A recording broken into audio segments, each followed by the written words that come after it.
to Knucklehead Comics Tuesday. It's fucking Tuesday. We got Lay in the building. We got Cap in the building. Cabs can't make it tonight, but he's here in spirit. On Lay. My man, just chilling, brother, chilling. What's up, Cap? How you doing? Doing pretty good. Is that and the father goes shamefully? That's my son. And the other guy goes shamefully. Orion goes, that's my father. Choose fear and hate to run your life. Something you can't do. That was wrong with me from the beginning. I was doing it that way. I was gonna go down that path. I worried. You thought it was Grayson? Sorry, got hurt. It's like not him. Not him. Crack his brain for somebody, anybody that can help, and remembers. Freeze. The media. Randall Savage. You're Randall Savage. With his knowledge and all other shit and his capacity to learn. Absolutely. This is the only vegan I'll ever eat is grilled chicken wings, because that's like vegan to me.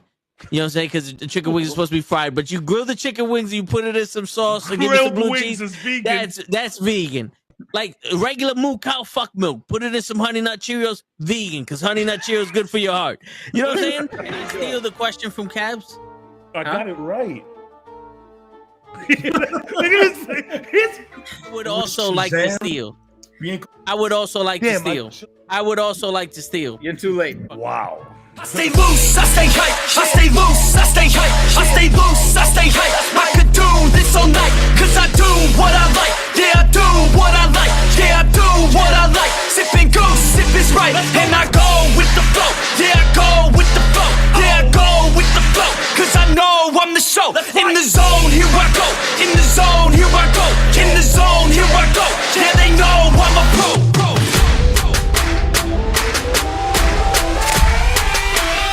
Let's go, let's go!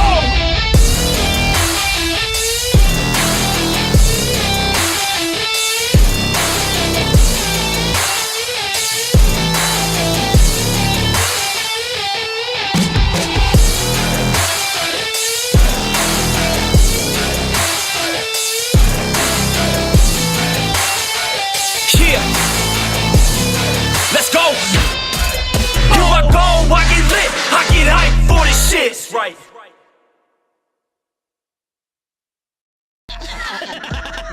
Word. He be like, I got a left elbow and a right elbow. I can break your face with an any elbow. Make sure that you get elbowed in your elbow with an elbow. Got the arm ball, get the phone ball, get around with the arm with the bomb ball.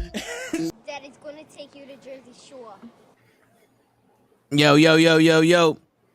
It is fucking Tuesday night, and you know what that means? My fucking buttons ain't working. Sylvie did it again. Fucking Sylvie. Fucking Loki season 2 trailer drops. That is the only Disney Plus show that I know that's happening next after that. Fucking Ray's going through a time loop. Getting time skipped.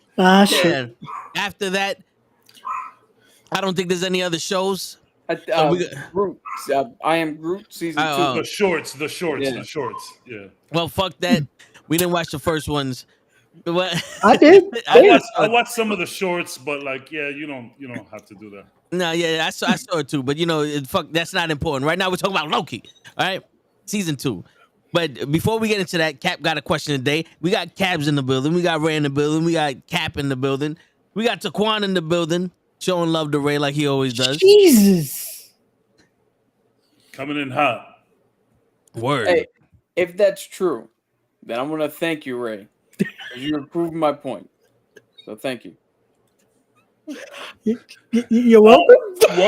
Welcome to the Atheist Podcast. What if God made fun of us? But back to the question of the day. Yeah, So, Cap, what's the question today? question of the day. Life or death situation.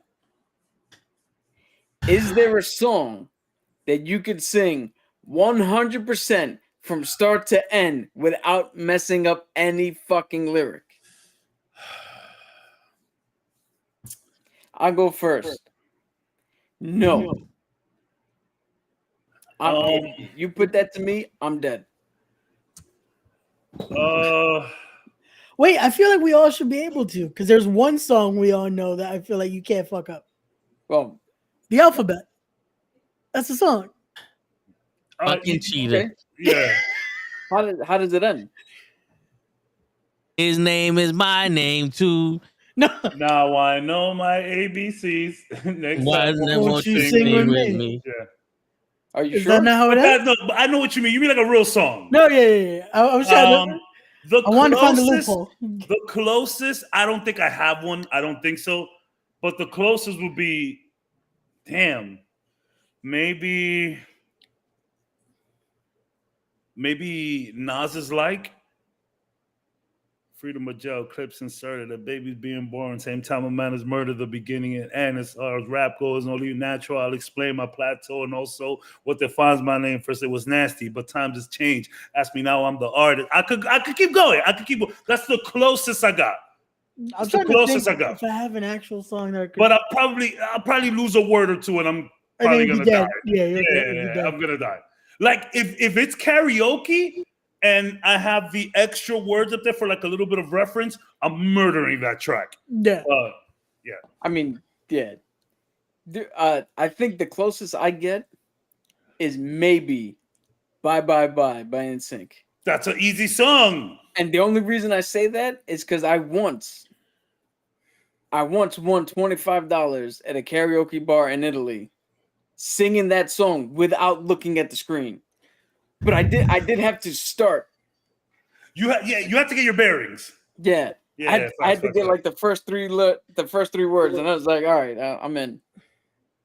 Yeah, I need like I might have to like look here and there. Sorry, y'all. I'm a little slow. I'm a little off my my lips. My sync is off. I'm sorry, but I'm trying to fix it as we go along. I might turn off the camera. I don't know for us, we can't I don't see it. I don't know if Toe can see it. I can see it. Yeah, okay, I know fine. Toe can see it. Nah, I know. I don't see it, so you Toe got that. He got that tech eye. I don't see it. Even though it's better now than it was before. I went all the way down to 40, 80, 30 frames per second just to, try to catch up a bit. It's very subtle, Ty, but if you really like squint and look, you can see it. And it comes in and out. Pause. But what I was saying, yeah, the closest I'm probably gonna get, I got the forehead lag for sure. Look at this thing. Like it crunches up and then anyways, yeah, that's probably the closest song I could get. Bye Bye Bye came on the radio the other day.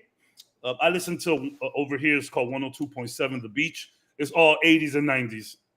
And they got some early 2000s joints too, but Bye Bye Bye came on and I sang the whole song and I recognized, I'm like, man, this song isn't that tough to like remember. Like, I don't remember blasting that shit like personally, like my headphones. Like I just picked all of that up peripherally, Yeah, you got to remember though, we're talking about in a high stakes situation. Yeah. No. I'm fucking that up. The pressure alone. I think that's what's gonna mess it up, no matter what song you're fucking trying to sing. The pressure. Yeah. I was trying to think. I think my best, especially for like karaoke, not looking, was fucking that song by. Hold on, let me guess. WAP by Cardi B. No. If that was the song, that would have been fucking funny. But no. Great. That fucking Louis Capaldi song, the last one he put out, that everyone was singing like for 2 summers. Fucking Someone You Loved. Because that shit I had almost memorized. I had that shit almost memorized. You won't forget me. That one? No, that was the one after. It was that fucking love song he put out. The first one. Yeah, that I had that shit almost memorized. But again, you got a gun to your head, you're gonna be fucked. Me, it's either You Make Me Wanna by Usher or Nice and Slow by Usher. But like I could go through it, but it might be one too many nice and slows or like bumbling in one of the chorus. Oh, see now if they told us you have to pick a Nick Cannon song, we all fucked. No, yeah, came over. If it's Bone Thugs, and I'm gonna miss everybody. That's the only thing I'm saying as the trigger's being pulled. Now, if we was able to play the song with it, I could get Thug Love in there, Tupac and Bone Thug. Even with the speed. I could get it in there. Oh, well, that's tough. That's tough. Oh, shit. But it's off the dome now. Dude, the special delivery remix, if we're going to play the song, I can get through that one. Okay. Special delivery. $1.50 your face and then butter your throat. Let me see. I could maybe a G Unit song. I think patiently waiting. I could do that. Yeah. I think I could do patiently waiting. Because I've been patiently waiting to get just say I never fucked up. Yo, you know which song I should be able to do? Which it's my cousin's gonna karate chop me because I don't think I can. Under the boardwalk. Oh man. That's You know like what a I'm- family staple. You know what I might be able to do? A flock of seagulls I ran. I could probably do that. I walk along the avenue. I never thought I'd meet a girl like you. I could probably do that because I played so much Grand Theft Auto Vice City. It's disgusting. I could probably do Iran. Yeah. Damn, but to be honest, like really looking within, right? And answering this question, I'm probably gonna die. There's nothing with that kind of pressure. Gun to my head, live or die. You gotta say every lyric. I think done. Casey and JoJo all my life. That's In not elementary bad. school, I actually had to sing that song in because I was a part of the what was it, chorus? Choir? Or some bullshit. I don't know. Yeah, I was on that shit. Let's say chorus because choir is a church, and as we know, Ray here is the atheist. He's Yeah, the Antichrist. Jesus. He's killing belief one stream at a time. That's his new song. It's whoop, whoop. He's got the mark of the beast. Whoop, whoop. We got remixes up in here. We got remixes. Taquan said Bohemian Rhapsody. Bullshit. Son, if you could do that. Mama just killed a man. I want to hear you say Scaramouche. It's Scaramouche. Exactly. Exactly. Bah, you're dead. Kapow. Yo, The imagine. silhouette of a man. Let's go Mama deeper Boosh, into Mama that. Boosh. Imagine you fucking singing it. You got every single word. You fuck up the ending. Yeah, I mean, It's like that's you think exactly you're what'll home. happen. You're home free. You're like, yeah, you got it. And not wrong. Wait, what? Bah. You grabbing the microphone, you like performing at this point. You're like, yeah, and gunman got the gun to your head, kind of vibing. He's like, okay, I see you, and then you just blow it at the end. Pause. On some sweet tooth shit. Speaking of, You guys finished the show? yeah, we'll get to Incredible. that. Yeah. You know what else? What song I could have done if you asked me like in 1999, 2000, 2002? I could have done "Believe" by Cher. Okay. That shit was on the radio like every 10 seconds. So that's the thing. Like, I still do this. I go through bouts of just finding a song and like just replaying it. I'm talking about 50 to 60, maybe 75 times a day. Just on my way to work, just keep hearing the same song like 10, 15 times. The whole 30-minute commute back when I was taking the train. Like the whole 30-minute commute, 40-minute commute, just the same song over. I could do that, but man, it's tough. Good question. Word. It's not mine. It was a question on the radio that I didn't get to because I found a parking spot and I had to get out the car and leave for work. I hear you. Ty, I could probably do all caps. Yeah. I think Taquan's song that he doesn't want to mention is Evanescence. Take me back to life. Gave me back inside. Wake me up inside. There you go, that one. He's already gonna fuck it up. Fucking starts it, doesn't even get to the chorus. Like he screams that shit in his fucking in his room. Taekwon had an emo stage in high school. Yeah, definitely. For sure. Dyed his hair blonde. Yeah. Simon definitely Phoenix in the face, ass boy. Word. Let's go to my Half of his Instagram. eyebrow You'll was see how yellow much and this shit. Yeah. No, he had the emo face for sure with The fucking the dog collar with the spikes. with the real thick boots that give you like an extra 3 inches of height. Yep. Yeah. With the Hardy Boy pants. with the netting.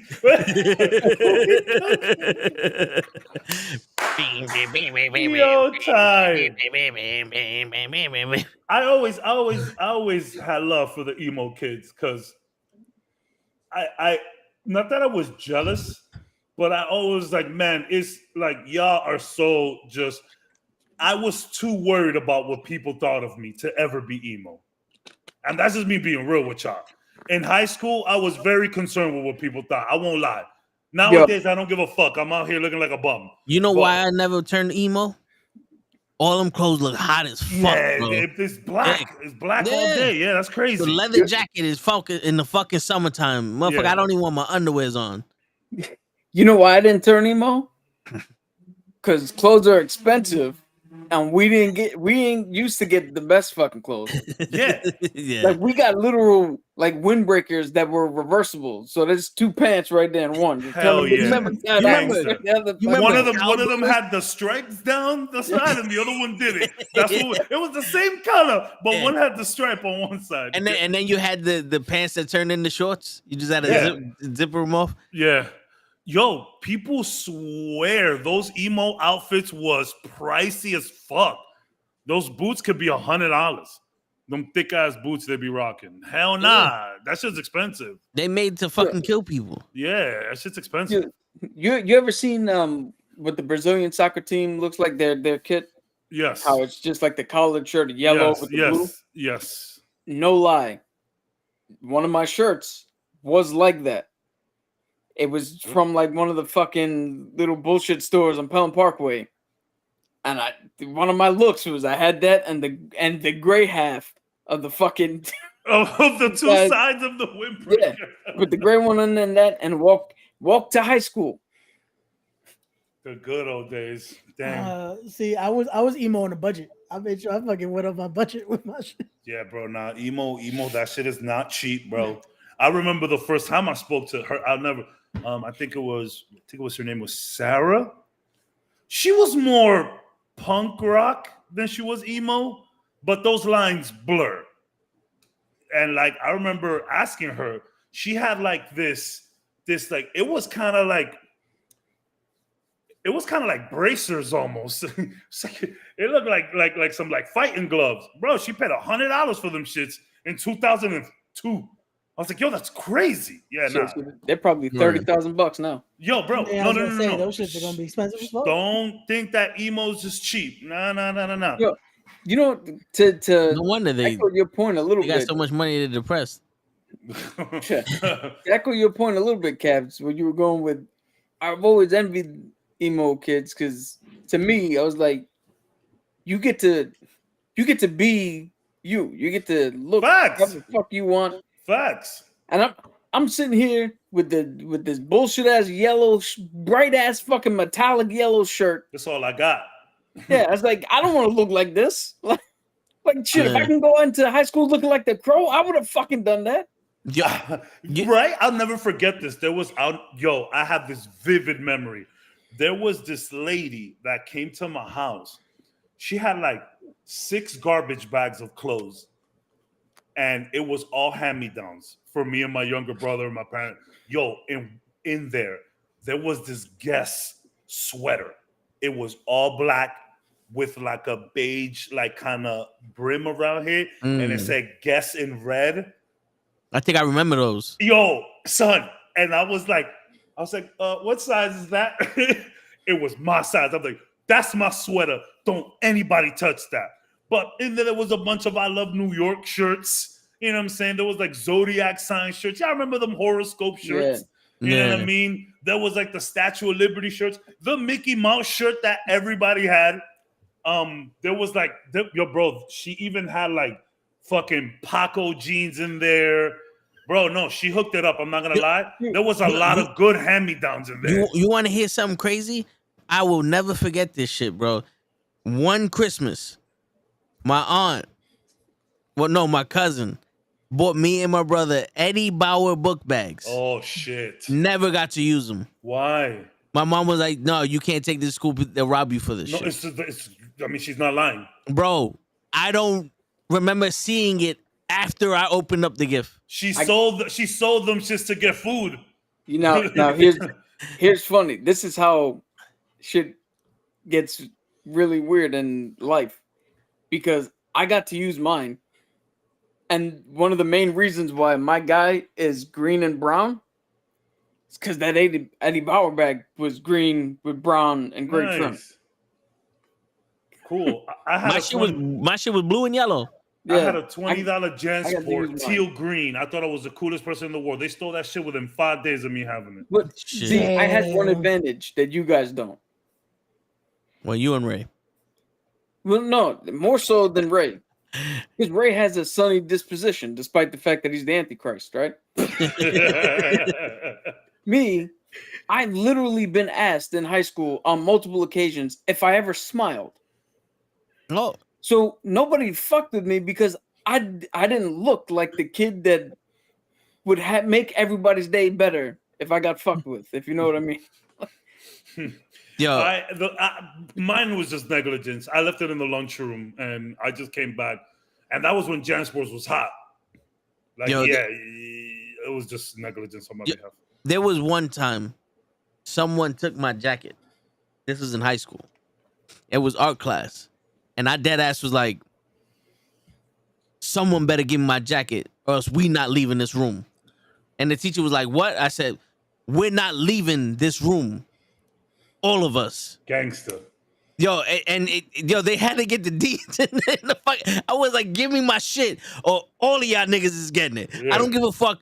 The women, the teacher, the niggas that pass by the room to look in, all of y'all niggas is getting it. And they were like, oh, we just put it in the closet. Like, fuck you, don't touch my shit. I don't like people touching my shit. Don't move my shit anyway. Don't know. Hell no. There's no. I do not. But don't put what Ty said up. Don't there, even but, put it Yeah, up what he please said. That is wild. I do not have that kind of complex, but I am smart enough to know, hey, if people think I look like that, I might take advantage of that so people leave me the fuck alone. Leave me alone. Yeah. Yo, That's the thing. I was a friendly motherfucker. the I only was too friendly sometimes. the only reason why I Same. do How many times me and him went to Comic-Con and we're in a crowd full of people who like the same shit I do, and I talk to no one. yo, Nowadays I hate that stuff. yo, there was the first time I went to Comic-Con. This is the first time I got introduced to Miles Morales, and somebody said something to Cap, and Cap said, "Oh, okay," and I said, "Who the fuck is Miles Morales?" He just stood quiet. When we walked away, that's when he explained to me who Miles Morales was. He goes, "Oh, and by the way, this fucking guy's wrong. You don't know shit." I was like, "Why didn't you say that?" So he's like, "Fuck him. I'm not here for him." That ass. Yo, I was never envious of emo. I was never envious of emo niggas because I always looked at them like, I hate everybody in this fucking room too, but I don't need a uniform for it. That was me. That was me. Yo, Dude, you know what? I had again how funny because me and Vin raised same time, same places. I was a little bit struck with emo because I don't know if you remember this. My mother had a work friend, Yvette. I don't know how tall she actually was because I don't know if she was wearing boots or whatever, but she was like 5'11", maybe. Always wore black. Kind of looked like Morticia. Beautiful woman. She gave us that labyrinth game, where that wooden shit where you put the ball and you try to through the maze without it falling through the hole. Oh, I thought you were talking about an abacus. No. She like her gifts to us were like legit fucking well built, well crafted, like thoughtful stuff. Yeah. I Mm. love those people. But yo, I'm not gonna lie. For me being a little kid, she was hot. I was like, yo, if this is what's on this side, yo, every Puerto Rican parent has a friend named Yvette. Yo, Every Puerto Rican parent has a friend named Yvette.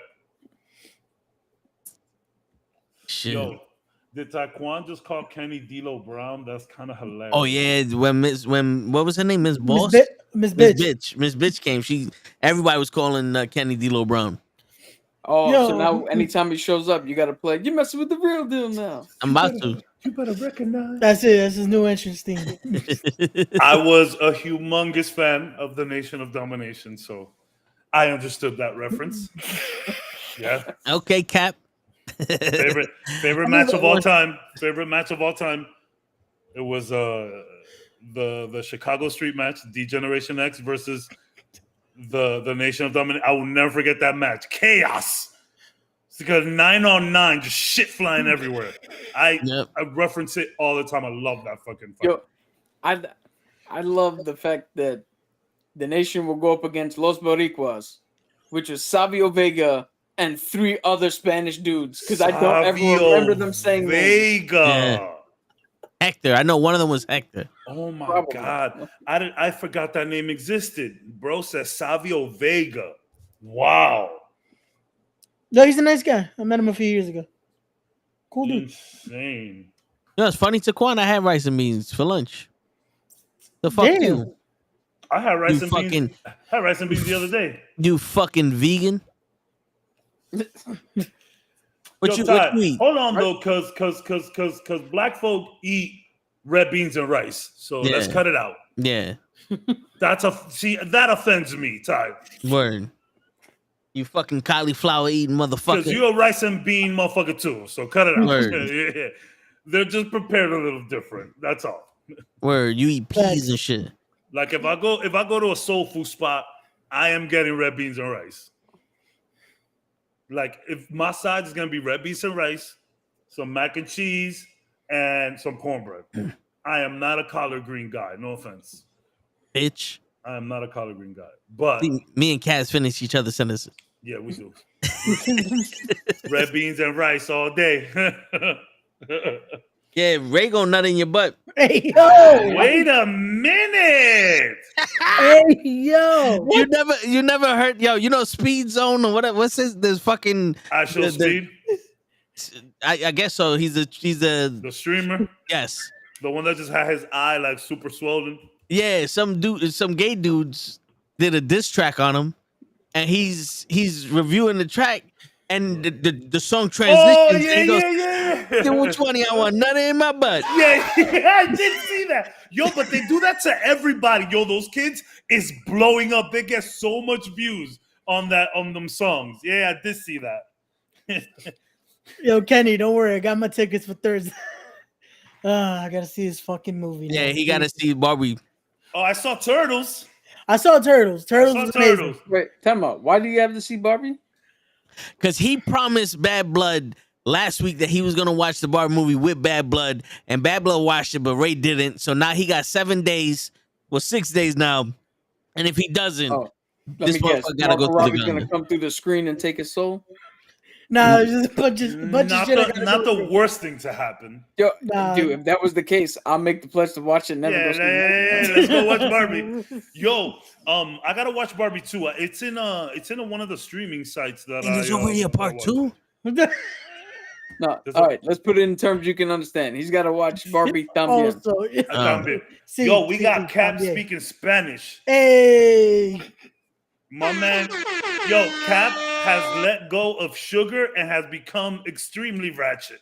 Get back on the sugar and be a good boy again. This guy's Word. speaking Spanish, making crude jokes. Yeah. Who is this guy? He gets 1 lump on the head. He think he's Pancho Villa. Yo, Hey, 1 lump Pancho Villa, 2 lumps, and I'm Don Quixote. So yeah, see that? yeah. Hey, yo.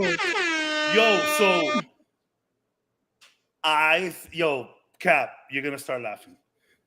I think that the Turtles movie is great, but I have Cap problems with it. No. What was wrong with the movie? Let's hear. yo, It's like, yo, that's not for nothing. In my head, I was like, it's too good to be true that this movie's that fucking good. There's got to be something wrong So with it. first of all, before you start. One of my coworkers today, who's of my age and in my age group, came in and was like, "Yo, Vic, you know Ninja Turtles?" It's like, "Yeah, I grew up with them. I love them." He's like, "Don't go watch this movie then."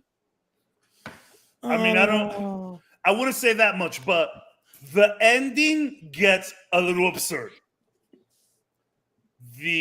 What happens, like, all I'm gonna say, because are you guys gonna watch it? I don't want to spoil it for y'all. He told me a whole bunch of it. So Why the horses? It's my Yeah. question. Why Yeah. the horses? I'm not gonna spoil it for anybody, but if you guys go and watch it, you're gonna see why the horses. There's no reason why there should be horses there. Well, I think that was more for the kids just to fucking make them laugh. No. That's what happened in my theater. Kids know. Kids just started laughing when Kids it's like, know the type of animals that are in the water. There's no Yeah. horses in the water. well, they were That's what- seahorses. So when he Yeah, got but on that's land, not what we saw. We saw horses.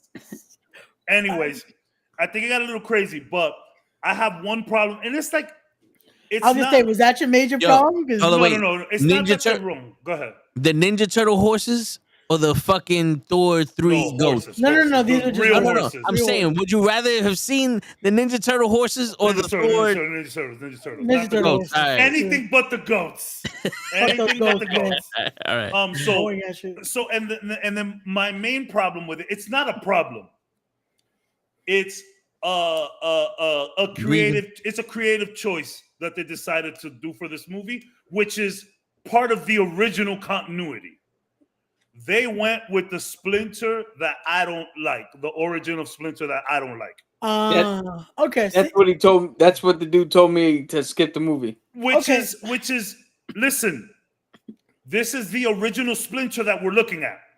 That kind of dislike humans, is more Americanized, has not really been traditionally with his, like just he's not as good. He still has his values, his Japanese values, but he's very mean. He hates humans, and he was kind of teaching the turtles to more kick ass than anything else. But like he's watching like Taibo videos from the 80s to like train the turtles. That was upsetting. I personally, and again, it's not wrong for them to do this. This is the original continuity of Splinter. I get it. But I like the rehash of Splinter.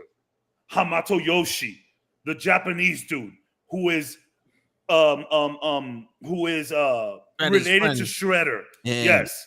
Like not brothers, but family because of what they went through.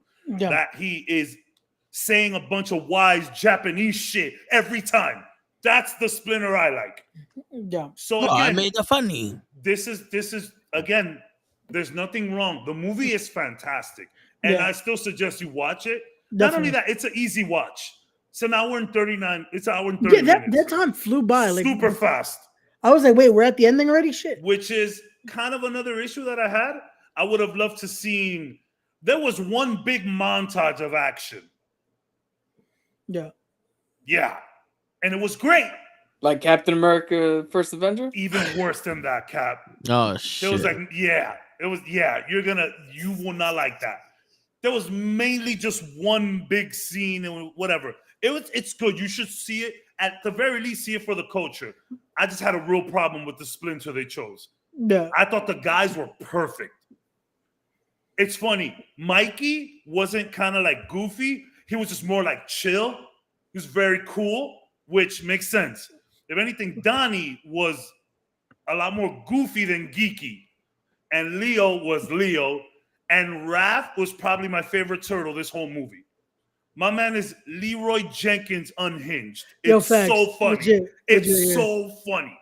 And like Leo literally has a, hey Ralph, smash moment. Like go crazy. Yeah. Go crazy right now. Yeah. Shit is hilarious. I think I rarely like Raph as my favorite turtle in any iteration. I think the clear-cut number one turtle in this movie was Raph, which I did appreciate that I actually got to bond with a different turtle this time. Because to me, it's usually Donnie and Mikey. That's For me, it's always Mikey. For this one, I definitely agree. Raph was the one. Raph took the. If you're a Raph fan, you need to watch this movie. Yeah. Yeah, he takes the fucking cake. But the movie has its quirks, but it's good. It's really a great movie. It's a great movie. I have Cap problems with it though. It's my own. What is it? Like psychological. Yeah, it's my own shit fucking with me. Yeah, trust me, I had the same issue with Splinter. I was like, I couldn't get used to Jackie Chan being it. I was like, I want my Splinter to say I made it funny. Like it was like it's like. And look, there was. I'm not sure if it was kanji, but there was like posters with like Asian text. But Splinter was straight up American. Yeah, he felt so American. Yeah, and like he did not like humans. Again, he was very rough. And okay, whatever. I'll just spoil this little bit. It was the iteration where he was a rat turned into a rat. Mutant. Humanized. Yeah. Where I like the one where he is a human turned into a rat. And again, hey, you guys chose original continuity. I can't be mad at that. But you also didn't choose original continuity for the Turtles. So I can be mad at it if I want to. you know? Yeah. Because you didn't make them all killing machines, all wearing red bandanas either. You know what I'm saying? Because that Splinter in that original comic is a rat who turned into a rat because of the ooze with the kids, and he was legit training these motherfuckers to kill ninjas, like to kill Foot Clan members. Those were human beings in that first comic, and then they had to like dumb that shit down for the cartoons. But whatever, it's a good movie. You should watch it. I just have my own personal issues with it. Still a great movie, great music, great acting, great. The style looks even better when you watch the movie. That like ugly animation, like everyone's face is horrible, which in retrospect makes the whole April thing even goofier than it originally was, because everyone is like heavier set. You know what I'm saying? Everybody got like faces that are like drooping kind of to the side. I like how the drawing style of it was so good that it's like you kind of could tell, like, wait, okay, yeah, this was kind of shaded this way. Yeah, I like that kind of style of it. It gave something else. Like it was hard to tell how they wanted these people drawn. It just looks like they just put shit on the paper. Yeah. I love the art style. It was so like, it was the best way I could explain. It was unsymmetrical. Is that a word? Yeah. It was like, it wasn't symmetrical at all. Like so, like you see people's heads, like, you know, the eyes are here and the fucking chin is up here. Like the main bad guy, her face, the human bad guy, her face was like this. It was so good. Love the animation. Facts. Hey, yo, Kenny, facts. That definitely. Exactly. But also, Kenny, that second ending, the post credit was fucking great. All of that was great. That's what I'm saying, Ty.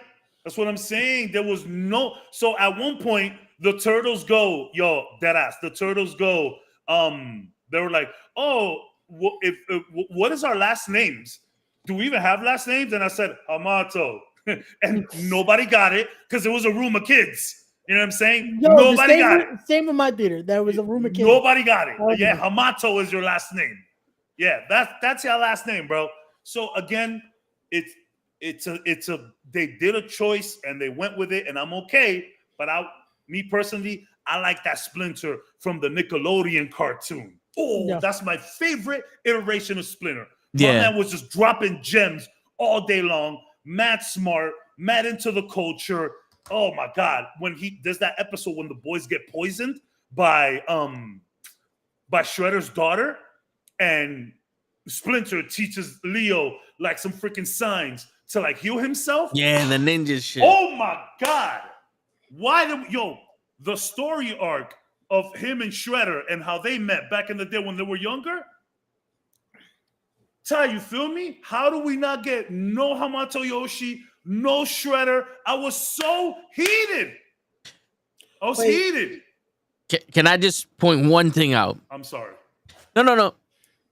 And I think I mentioned this to Cap. I mentioned this to someone, and their response was, he's a childhood fan. Seth Rogen. Well, no. Hold on. It's still part of an original continuity, though. No, I get. He just went with that story. No, I get it. I'm just saying. No. Seth Rogen, he understands. Yo, bro, he helped on The Boys. He helped on Invincible. He gets it. I'm not saying he made a bad movie. I'm just saying the choice that he went with wasn't preferably my choice. I would have loved to see Hamato Yoshi. I would have loved to see Splinter more Japanese. Talk about Shredder a little bit. I would have loved to see that. Yeah. But it wasn't bad, bro. Don't. But also the direction they're going with it, it's like, okay, it's a wait and see what else he does with it. Because like that post credit, that's gonna be interesting too. Yeah. I don't want to spoil where it goes. That I won't say. I will not say the post credit. We're not going where it goes. I will not say the post credit. It's definitely gonna be interesting to see where he takes it. I love how this went from I'm not gonna spoil anything. Well, let me just spoil this whole one thing. No. Just we're not giving full details. Yeah, not full details. Not full details. Yeah. Kevin Feige, he needs to take over the Ninja Turtles, is what you're saying. No. Not if he's gonna do what he's doing with Phase 5 and 6 and 4. That man needs a break, is what he needs. Thanks. But let's go into that because is Loki season 2 Marvel's last hope for Disney Plus shows? I didn't even know we were on last hope. Yo, so we had one mediocre show and a whack one, and that's it. We're done. So no, but here's the thing. So I'm questioning, like, for society, but also for you personally. Yeah. We had multiple movies, Mr. Mark. At least 2 or 3 shows, Mr. Mark. Nothing new there. Nothing new. Marvel missing the mark on certain movies. Is Loki season 2 make or break? Super Bowl or bust? It's gonna. I don't know if it's break, but it has a lot riding on it. It needs to be the momentum here. It needs to be something to build off. This is clearly setting up Kang Dynasty, so it needs to be great. Yeah. It needs to be great, which I think with the direction that it's going and what it has to work off of, and the fact that everything in Loki has been so important to the current timeline, I think it'll be fine. Some of Loki 1, the reason it was so great is because it was setting up Kang. Now we get to see. So what I'm thinking now, okay, so after I saw that trailer, so Kang from Quantumania, they sent him back somewhere. He ends up as Victor Timely trying to build a time machine so he could get back to the timeline. That's where I'm at currently. The Kang that we saw in Quantumania, the one that gets sent off into some other dimension, that Scott Lang defeats. Yeah, defeats. I think he's just Victor Timely now, and he's just trying to figure out a way to make a successful time machine that takes him back, and then Loki and this guy might have to help him do it for some reason. I don't know. That's what I'm gathering from this. So I think the fact that it's overlapping and touching on so many key points of what Marvel's trying to do, I think it'll be okay. Yeah. Plus, it's Loki. Yeah. I feel like Loki could do no wrong, but the problem is, like you just said, it needs to touch on all this. I just hope it doesn't get convoluted here. That it's they're going to go with, we have to connect to this. We got to do this. We got to set up for this. We also got this. Nah, we got to forget about this. No, connect it because people are tired of the questions. I think that's the main problem right now. We're not connecting enough. Do they have time to connect everything? Well, that's going to be the biggest thing. Well, so this show needs fucking hour-long episodes. This whole show is about time, so I hope they did it correctly. Word. Jonathan Majors is innocent. My man pulled up to court with Megan Good, one of the baddies of all time when it comes to cinema in Hollywood. Pulled up with her, and I think they're arresting the other girl for making up bullshit. That's last I read. So he's good. He's in. Yeah, he's not going nowhere. Well, he is. I heard. Isn't he starting his court shit? I mean, they still got to go through the official proceedings and all that shit, but there was enough evidence for the NYPD to arrest the female in this case. Yes, that's what I last read. So good on Jonathan Majors. Last I read, he's also countersuing for defamation and all that. Yeah, of course. He better. Yeah. He absolutely better. Fuck that. But yeah, he'll be in. He is Kang. All right, I mean, they showed him in the promotion, so yeah, he got to be. There's gonna be a lot of fucking CGI. Like, nope. They right. Put Chris Benoit his ass. Unfortunately, but they would have shut down the whole. I mean, damn, you can't mention Chris like that, but you're right though. No, in the context of them wiping, you know how many DVDs that had Scotty Too Hottie in the back of them because. Yo, but the figures when it was on his run, they put a big ass WWE sticker over his figure. Yeah, they legit covered him up. But yo, I mean, for good reason. I'm not saying that they were wrong. I'm just Now we just say Steven Richards was in that match. That's it. Yeah. So there's only gonna be 6 episodes. Yeah, an hour apiece. Gonna be 15 minutes each. Yeah. The way that Disney likes to do it, they're gonna start off with 45 minutes. The next episode is gonna be 23 minutes. The episode before that be 21. It's gonna end with 5-minute episode. You know what though? I've been thinking a lot about it. I feel like Loki season 2 was probably being made in conjunction with season 1. So like I feel like there's been time here to build. I feel like there's been putting focus on this because it talks about Kang so much. Yeah. I think there's special love in Loki. And you could have seen it immediately from the first couple of shows. You could have seen the extra love in there, at least for me. But love you, Auntie. My witness still ain't wake up. Not lie. Toad never behaves. I'm telling you, my witness still ain't wake up. He deserved it, and so do you. If you don't, you don't stop talking. Ray has been starting problems. Ask this man. Ray, what are you doing? Ray, you need to behave. See? I behaved. It's Toad that has a problem here. Yo, Cap, this is what it happened. beat me up. Hold on. Cap, you don't know, Cabs. I don't. I would not take any sides here. Otherwise, you'll get knocked out. Okay, so hey, Yeah, back away. I know nothing about wrestling, mediocre knowledge in comic books. Maybe you could talk to me about video games that you want, but keep me out of the wrestling stuff and the Star Wars stuff. Keep me out of that shit too. I'm not getting punched in the face. I see you guys. You guys got some cool stuff going on though. I've been keeping up. Here's my take on this.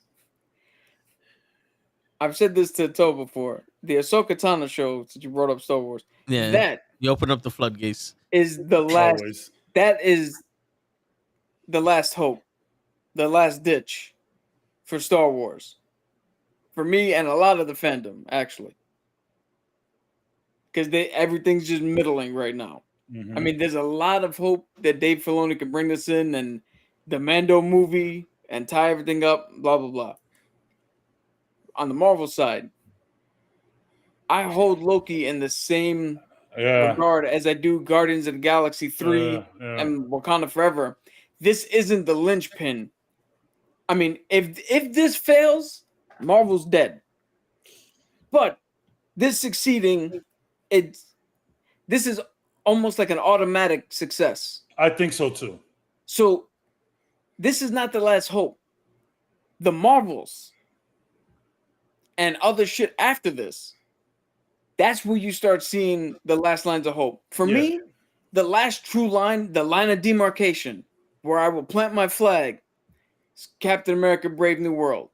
This motherfucker If said that movie, demarcation. Yeah. Nobody ever heard that word in the history so of hold on. living. Let me ask you a question, Cap. Are you out of Star Wars at the moment? No. Yeah, but you're getting there. I'm getting there because everything that everything that I'm enjoying is being heralded by the fandom as not technical Star Wars. Like Andor, great show, but people are like, that's not. It doesn't feel like Star Wars to them, so they're not. And you're over here like, yeah, I know. That's the fun that's part. What made it fucking great. Yeah, that's the fun part. That's what made it fucking great. I hear you. They're not giving that even a base for the momentum of it. Here's my big problem, right, with the Star Wars thing. Yeah. And I'll tie this back into Marvel, so we're not, Oh, I know you would. So I watched the video of this guy who was going over what the showrunner for a show that I've been anticipating. It's called The Acolyte. It's about the Sith side of the whole lore. Jedi's good, Sith are bad. We're about to get a whole show about them. And she said that essentially she was saying that George Lucas can't be the only one who holds all the keys to Star Wars. You have to fucking let somebody come in with new ideas and go to a new direction. And that's paraphrasing what she was saying. And this guy surmised that she's stupid because this is George Lucas's story and he is the only one with the keys to the kingdom.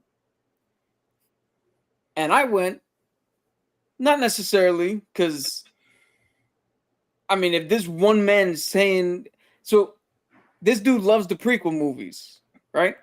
But that's because he was a kid when they came out. That's what I'm saying. So his first Star Wars is the prequels. I wasn't a kid when the prequels come out. I could tell shitty acting, bad writing. Not all of it. There's some good stuff in it. By prequels, you mean 1, 2, 3? Yeah. Okay. Phantom Menace, Attack of the Clones. Okay, Revenge of the gotcha. Sith. I know some things. All right. So, like, there's the disparity. But now, that same dude, there was the little teaser that came out for Rebel Moon, right? The Zack Snyder joint that's coming out for Netflix. That's like his version of Star Wars. It's literally the Star Wars movie he pitched that he wanted to pitch to Disney, but he didn't ultimately do it. This is it. He gets to make it now. Oh. And I watched that same dude turn around and go, "This feels like Star Wars, and Disney better watch out, because if this succeeds, they're gonna prove that Disney's not the only one who can run Star Wars." I was like, "But wait a minute. I thought Star Wars was only George Lucas and shit. You just said the girl can't say that that George Lucas is not the only one." And now here you are saying Zack Snyder can pretty much show Disney, "Oh no, we can do Star Wars out here beside you and do it fucking right." So what the fuck is happening? Mando season 3 was partly good, partly mid. Boba Fett was garbage. What do you call it? Obi-Wan was, again, partly good, partly mid. Nobody's excited for Rey coming back to Star Wars. So this is the last. I mean, this is the last thing that's coming out. This is the last ditch for them to get everybody on board with something. I mean, where Marvel, now to tie that back into Marvel, we've had She-Hulk, which to us wasn't good. Ray's favorite show. Started good. Yeah, started decent. Good. We have Miss Marvel, who nobody saw. We have Secret Invasion, who wasn't really good. We have movie after movie after movie that's now. I wouldn't say movie after movie after movie. Yo, we have Spider-Man No Way Home. Good. Right? Shang-Chi. Good. Then you got I put Cap through this. No, you got Wakanda and Guardians. Good, right? All the other movies. What you got there, Ray? Mid. Okay, but what were the other movies? It was like 2 of them. It's Eternals.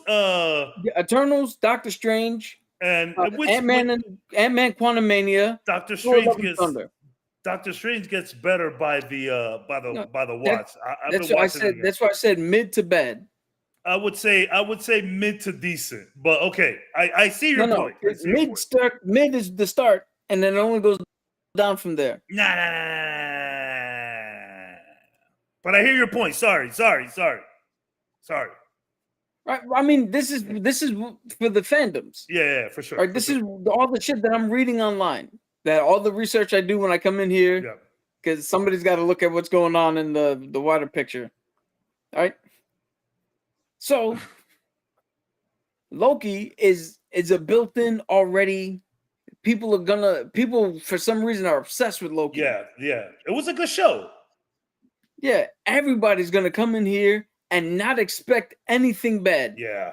We're already gonna come in and be like, we're here. We know this is gonna be good. We're just gonna watch this. At least Marvel has done something good, like Guardians. That's what I'm scared of. Like Wakanda. That's what I'm scared of. It's all the ancillary shit. Because regardless if Loki's good or not, the Marvels has to be good. Cap 4 has to be good. Everything else has to be good. Because Loki is on an island to itself. Because even if you listen to people talk about the Disney Plus shows in totality, it's always all the shows, Loki. Loki's like Cy Young. That shit's in a field of its own that nobody ever criticized. People put WandaVision up there too, but WandaVision has more criticism to that. It gets more criticism. Loki was like perfect to these people. Yeah. I've read about it. Yeah, so I don't think this is where it all hinges. Yeah, I agree. It doesn't hinge on this needing to be good. I agree. But if this is bad, this is the end. If this one's bad, this is the end. You see the corner that Marvel is painted in nowadays. If it's good, who cares? But if it's bad, bring out the pitchforks. That's crazy. You see that, right? That sucks that Marvel has gotten to this point. Because look, Cap said right now that Marvel, it needs to be good. I remember a point where Marvel just needed to be. Like, I'm still gonna drive that point home. Like, son, if it's not perfection nowadays, it's trash. Well, you know what it is. We got the spoiled. movies that Cap mentioned that weren't good or weren't received well. We're not lacked characters that we can connect with, or characters that we can be behind. And the only ones that we could support didn't show them enough. Yeah. Like Gord. Yeah, like Gore. Yeah. But Guardians of the Galaxy, whether you watch the other two movies or not, there was enough there for you to fall in love with Rocket. Guardians cheated. No, but you know what I'm saying? Like, there's enough there for you to fall in love with Rocket. But they cheated. You got animals up in there. That's cheating. Animals gonna make everybody cry, bro. Hey, but they did it. Yo, fucking you were close. You said you were close. You said you were close. Doctor Strange used paint. Human connection, yeah. Yeah, exactly. Not animals. No, but you know what I'm saying? Like, if Doctor Strange would have gone to a multiverse where, like, you remember Family Guy, the multiverse where the dogs were the owners and the humans were if Doctor Strange would have passed by a multiverse like that for 2 seconds, the movie would have been better received. But you see, if Doctor Strange would have painted that picture, hey, like, I see what you did there. See. No, if they would have painted that picture that Cap was saying long ago, where we're behind Wanda. Yeah, for sure. And America Vespucci, and then at the end they turn it on us. Wanda's the fucking threat. Yeah. Then it's like, okay, we're captivated now. But now, and everybody knows this shit. Like, there was a whole big petition to get this shit out of the movie. Like, we spent way too much time asking if Spider-Man shoots webs out of his ass. I think you're the only that person almost in the killed world the with fucking a movie I worse think than you're the only person that bothered that much. Yo, listen, I'm just saying that's 15 times they asked. You've seen this motherfucker before. It was one time. No, they asked in other movies. Like, this is not something that needs to be said. You know, so like, I think you've said it more than all of the movies combined. I feel like you focused on it. We all agree that they said it too many times. No.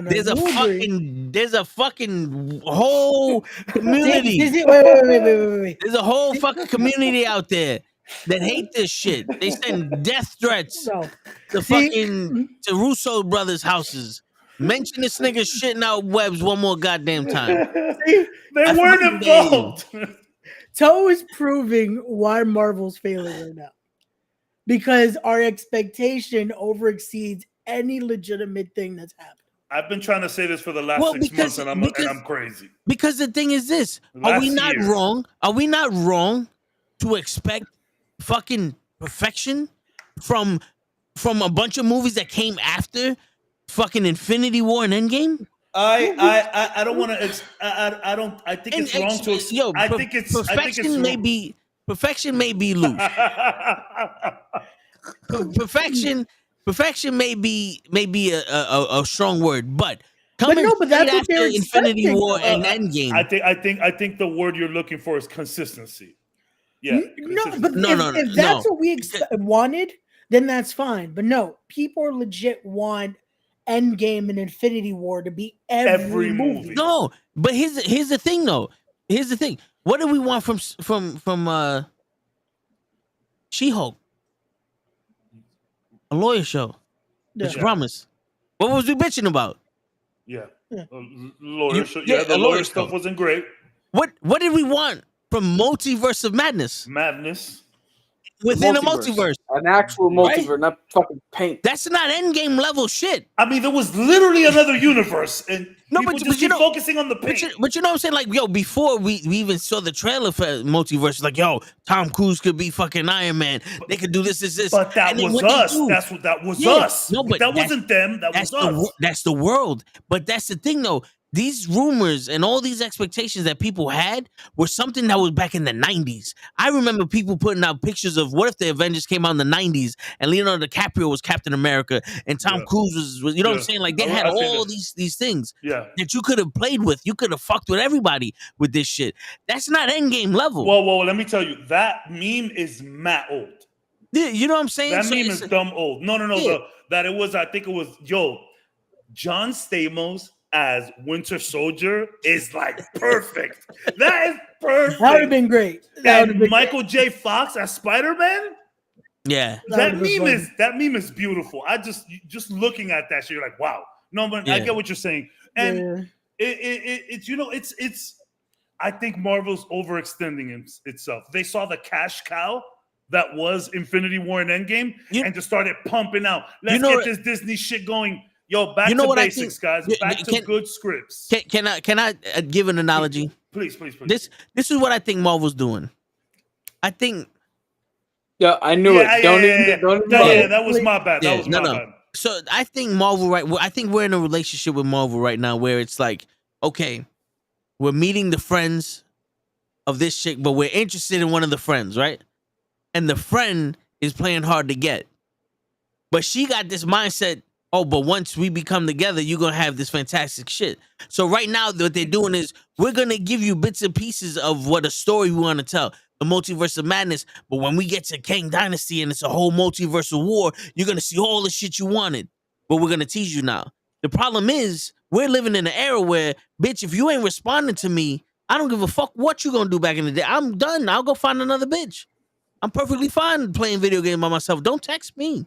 Yeah, because we're older now. We don't have any more time. Yeah, so the thing is, it's like, yo, you can't sit here and tease a motherfucker, especially after we done fucked already with Endgame.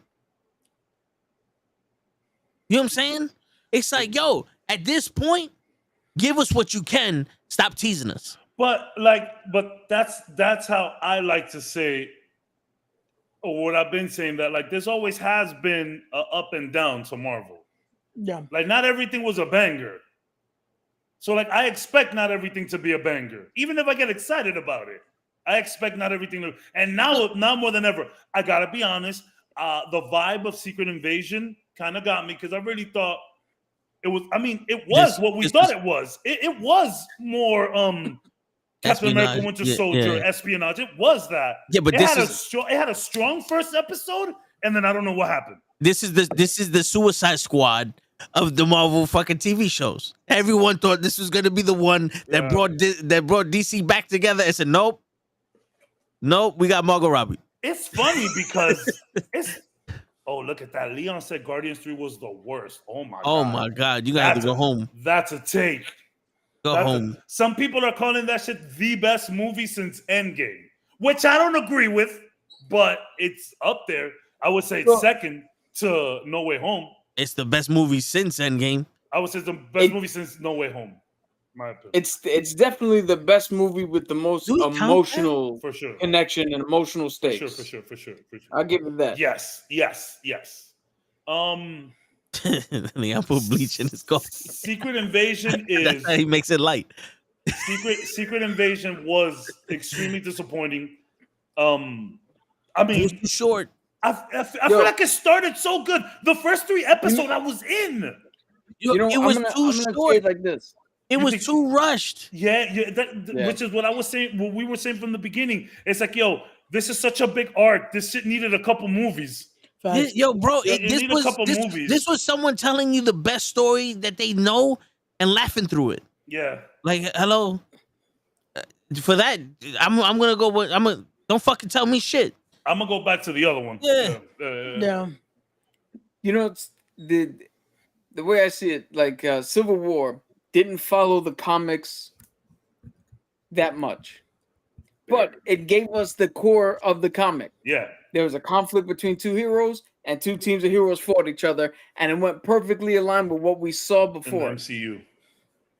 Secret Invasion didn't follow the comics, but it gave us the core of the story, and then turned around and was like, hey, Fury's got a bunch of motherfuckers around. but he can't use them because none of them have been black and born in the South. So they don't know what he literally said they haven't lived my life. The Quan is the only one that can help Fury. Which I don't know why. I don't know why you would say that, because there's nothing in Cap's life where he would be like, yo, I gotta fight Thanos alone. None of y'all know what it's like to be a fucking short white dude and before World War II. If anything, Cap is the one we win together, we lose together. Yeah. That's been my favorite part. We can't count on the heroes to keep saving our ass. That's the whole fucking reason you made them. Yeah. Yo, even at the end of the first one, well, what are they gonna do if we need them? Well, if we need them, they'll come back. It's not even the point of why you made them. It's the point of the word hero that they keep coming back until they can't no more. You know when that excuse happens? We can't keep counting them to save their ass. When it's a petty theft. When it's a petty theft and a human just stole an old woman's bag. I mean, you can't expect Captain America to be everywhere. A Skrull invasion comes. This might be the time. Might be the time. Thing.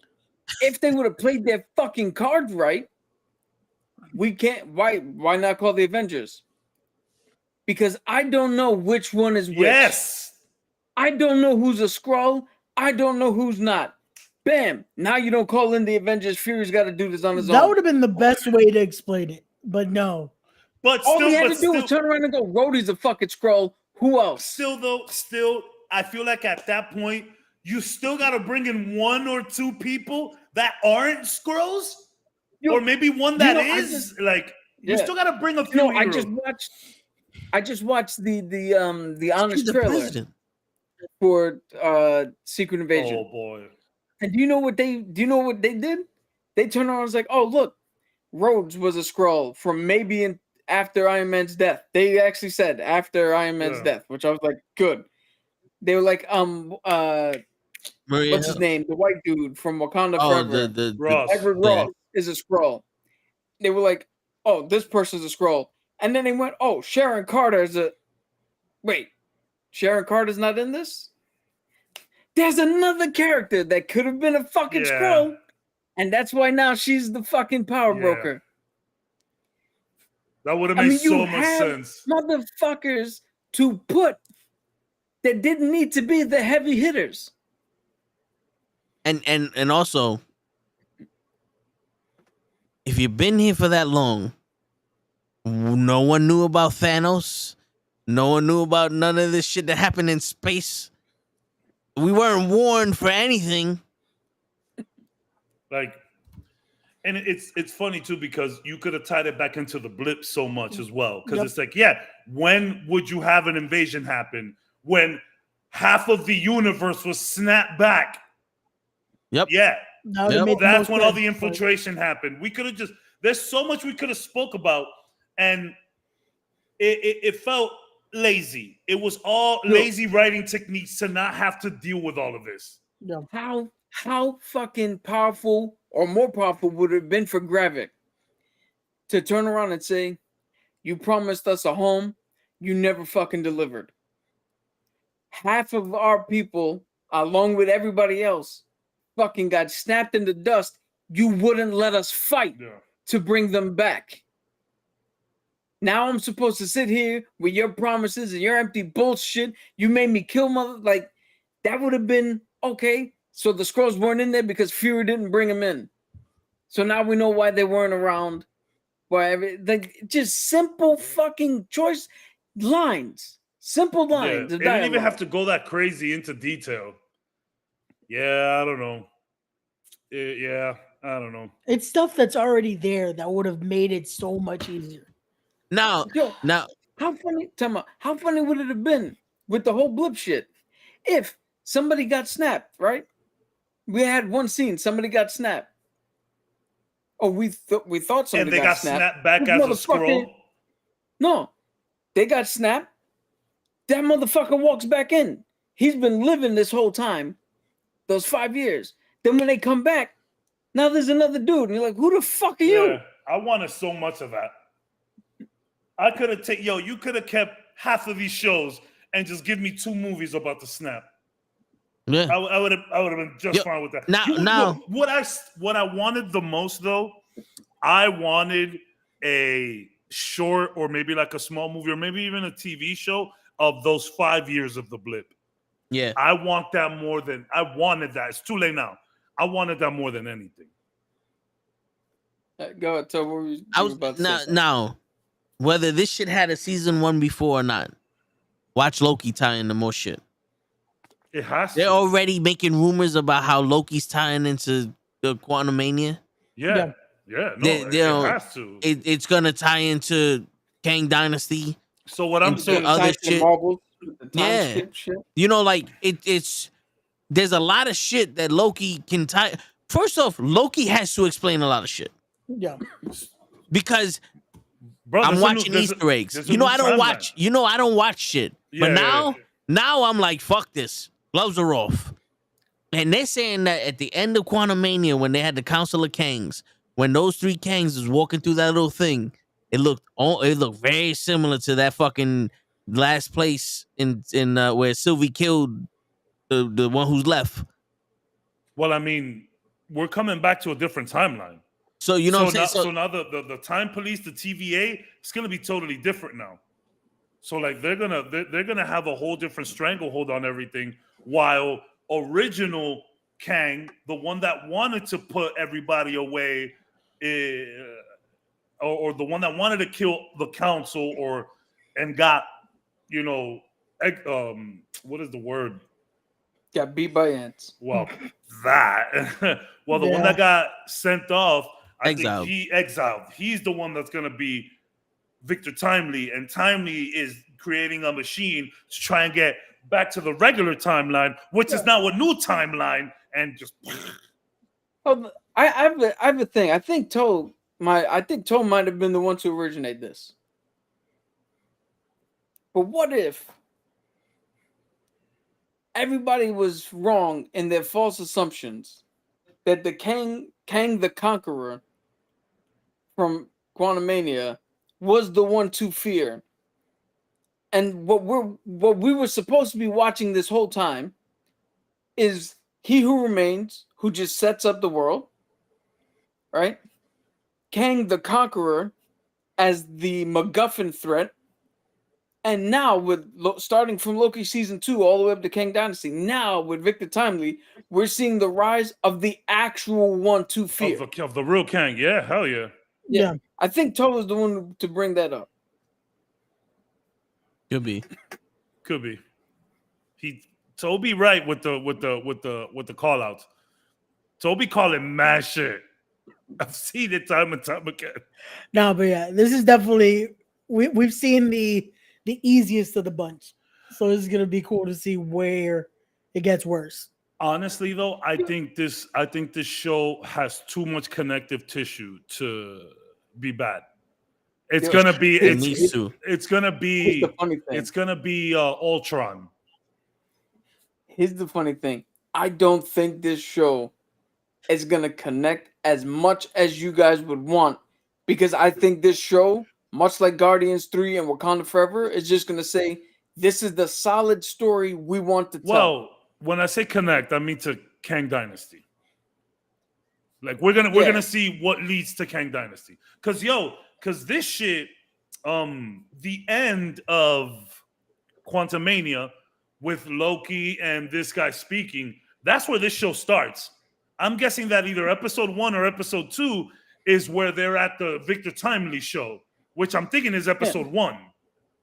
That's that shit. Yeah. I think it's legit. I think it's legit. That might be episode 6. I think I hope not. God damn it. That's the season finale right there. That's the biggest problem with Secret Invasion. We could have gotten to episode 6 by episode 3. That's not even the fucking end scene in episode 6. That's the after credits thing. Oh my god. Yo, that's when I'll put the plant the flag, whatever you said. That's when I'm done. The marking that, whatever the fucking term. The line. God damn, you motherfuckers don't know any line of demarcation. I know debarkation. Anyways, Dominication. Yeah, that I know. Dominication. Nah, yeah, like I think it's gonna start straight into that. So this is all gonna lead up to Secret Invasion. Secret. That's Kang it. That's where we're Dynasty. going. No. Kang Dynasty. You heard it. Cab said it. We going back to Secret Invasion. I think it's gonna be. And you know what? I wonder if the part that they gave this dude, little Indiana Jones kid. I wonder. I wonder if they added that later just to get some kind of support behind this. Wait a minute. Yeah. He is not from the Goonies. Listen, he's not from the Goonies. He's not from Indiana Jones. That motherfucker's from Breathing Fire with Bolo. Breathing Force. Breathing Fire. Look it up. Yeah, it's called Breathing Fire with Bolo. If you ain't see that movie, go watch that fucking movie. I don't want his shit. He's a fucking kung fu expert. Kiss my sword. Okay. I will watch it. Yes, watch it. Yo, have you never watched that? Oh, that's an old school classic. 1991. Yo, that movie is fucking legit. Yeah. Man. What is it called? Breathing Fire. Yeah. Bolo's in it. 91. He was a little older here already, but I have seen this. Of course I have. Oh man, this looks intense. Yo. Oh my God. Yeah, no. We're putting that in the docket for this weekend. That's exactly what I was watching. We're putting that in the docket for this weekend for sure. Yo, I guarantee. Well, we're probably gonna get fucking kicked off of YouTube for that. But yo, I guarantee you'll never want to paint a room any other way than the technique you see in this movie. Word. Say less. John Connor. This is the whole reason the show is gonna be good. I'm not feeling the bangs, to be honest, but Yeah. Yo, hey, kick him out. Sorry. I'm sorry, Cap. I'm sorry. Get the fuck out. Sorry, man. Can't disrespect Sylvie. I do want to see what's up with her, though. This show has no choice but to be good. It has but to I be. I need, if not anything, like the one connective tissue I need is for Sylvie and Loki to see the consequences of their action. I don't want to hear it from Screen Crush. I don't want to hear it from New Rockstars. We're seeing it. We're seeing it. Though. Like I legit want to see like fucking Sylvie cry. I want to see like we killed him and we killed our past, or we killed this, like a major repercussion. Not like oh, we made different timelines. Like your mother died. I mean, but that's exactly what happened. They came back to a different timeline. Yeah. Like the TVA is completely different now. But I want to see some shit, like some real shit. Like, bitch, you fucked up. You want high stakes every episode. Yeah, not every episode, just for that particular fucking action. I mean, I want high stakes too. Like, we need to start treating time with high stakes. Yeah. Like, we need punishment. We need consequences for time. We don't have the Flash. That's the biggest problem with time. The fact that you could just revert shit and everything is poof. Okay, yeah, I'm done with that. We need time to hurt. I agree with you, Toe. Yeah. We need time to fuck shit up, and we need to move forward with the. Let's stop fixing timelines. Yeah. Let's just move forward in the ones that we got. Time needs to be the soul stone. Yeah, facts. I hear you, man. That's a good point. I would. Yeah. I agree with you guys 100%. But you picked the medium. Yeah. You picked a genre that copies a medium in which time and death means nothing. Yeah. It's baked in the formula. No, I know. That Cap's been 36 for 70 fucking years. Well, he looks good. Yeah, no, I know, but hopefully, I mean, maybe they learned something with Maria Hill. It's funny because everybody wanted Marvel to start like killing people and punish people and let's live with consequences. They kill Maria Hill, everyone starts crying. No, so hold on. Nah. There's a difference. There's a vast difference between actually leveling a fucking meaningful storyline, consequential death, and just killing bitches off for no reason. I wouldn't say it was no Like, reason, but what was this? What was the reason to kill Maria Hill? Was it to get Fury to not call Avengers? To get Fury to take Gravik serious, to do the shit he was already gonna do? Because it didn't seem like it motivated him even more. Yeah, there was no extra motivation from him, which we expected. So that to be. I'm not saying that you shouldn't have killed Maria Hill. I'm just saying that the death should have been more impactful, more meaningful, had more of a purpose. You didn't need to do it at the end of episode 1. It could have been at the end of 6. It could have been in the middle of 4. It could have been a variety of different things. But to kill her nonchalantly, and it doesn't even affect. I think it was of putting Kobe special guest star Kobe Smulders. She's not even in fucking episodes. I think it was to show off how serious Gravik is. Like, no, like this guy's really about to like make shit go down. Like this guy doesn't give a fuck. He's upset, and that kind of throws back to the whole Fury thing. Because it's funny, Maria Hill's death kind of made everyone pissed off at Fury. Like a lot of people online got mad at Fury for it, which is that's how I looked at it. Like, yo, this death was to show us that Fury ain't shit. He really isn't shit. and I enjoyed that. For us, I enjoyed that. For us, cool. But in show, it had no fucking real world consequence. Yeah. Because fucking Scrody, that is hilarious. That's not my. I can't take credit for that. But still, that's new Rockstar name. That is great. Scrody is hilarious. What the Hector? That is good. I'm blanking on the name, but that's Hector and Eric Voss came up with that. That's not me. Pretty good. But this motherfucker kept threatening to show the tape to the public, to use the. And they did. They finally. I think they showed it a little bit. I think. And it did absolutely nothing because at the end nobody's looking for Fury. Nobody gives a shit about Fury. He went off with his wife and who nobody's mad that the alien was doing blackface, but all right. That was for Ty. But he went off into outer space again so he can go help Captain Marvel.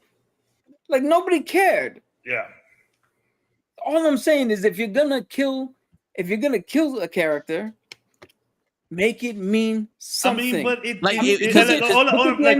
might not have meant something to you, but I mean that's the problem. Can we need to stop watching as it meant I'm talking to the story. It meant nothing for story. How about this? It meant something for Fury. How about this? How about this? We have I just fucking forgot her name. Maria Hill chase Gravik down.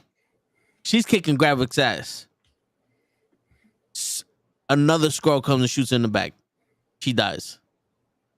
There goes, at least it shows Fury's top weapon in this fight is done now. Now Fury's alone. Now Fury's starting to fuck up because the loss of Maria Hill hits him harder than him getting blipped. Because this whole story was him, you changed when you blipped. Mm-hmm. All right, cool. Now you're suffering loss. Real loss. We didn't get to see how serious their relationship was as a team member, as a family, as anything. We saw more of him bonding with Coulson in Avengers than we did Maria Hill. Because to me, Maria Hill was always a side character. Yeah. That was just there whenever Fury needed her. There was no real relationship between them. There was no real gravity in the situation. We all was like, oh shit, they killed Maria Hill because to us that was somebody important. But in the whole scope of things, she's just somebody there. Cabs, you said that Maria Hill dying meant something to Fury in the show. Except when he went home to his wife, to his Serenity, not once did he bring it up with her. I mean, he got to keep. Not once did he say it bothered him. He got to keep it moving, bro. Like he was upset. He did. That's the opposite of it affecting him. I mean, he has to keep going. Oh man, another hold down. Is he just supposed to stop? That's what he went home to do. He went home to take a breath to see his wife. I mean, but is he supposed to just stop the mission? That's it. Oh, Stop the Maria's done. almost I'm had a done heart here attack too. after Like the now, you bench. gotta like. But it would have been nice to see him grieve. Yeah, I mean, he at was least he something. was Because- hurting. He was hurting the whole show. Because we saw more of But we don't emotion know from his that, wife. Caps. We don't I know that. Y'all seem to not know it for some reason. What's the misconnect? No, but here's the Hold thing. on, We because he was hurting, saw more period, emotion. not specifically for him. We saw more emotion from his wife. See, this is why I'm here, so everyone could gang up on me. No Hey, fighting listen, anymore. We're not ganging up on you. I'm And about no to fighting yell at Cat anymore, now. right? No, but we saw more emotion from his wife to determine if I mean, if, we saw him. if she loved him when we she saw was. him sitting on the bench and kind of like fucking going through it, and then like Well, that's because he got That had fired. nothing to do. Hold on, that had nothing to do with Maria Hill and it had to everything do to do with with him having a everything. panic attack. How Because do we None of pick your and choose butts. what he's mad at? How do we get to pick and choose what he's mad at? Well, that was You right guys- after he got fired from Roby shit. hold on, you know how we could pick and choose. I'll tell you this right now, and this I'm gonna bring it a little back to Star Wars. We can pick and choose You like open this. up the floodgates, guys. Han Solo died, right? And Force Awakens, and Princess Leia, who we know is grieving Han Solo's death, she felt him die through the Force, runs up to Rey. She spent most of her fucking adult life with Chewbacca, who was his right-hand man, never said shit to him. So what about the time where Fury had to literally look at her mother and tell her, "Yo, I couldn't be there for her. I'm sorry." That means nothing. No.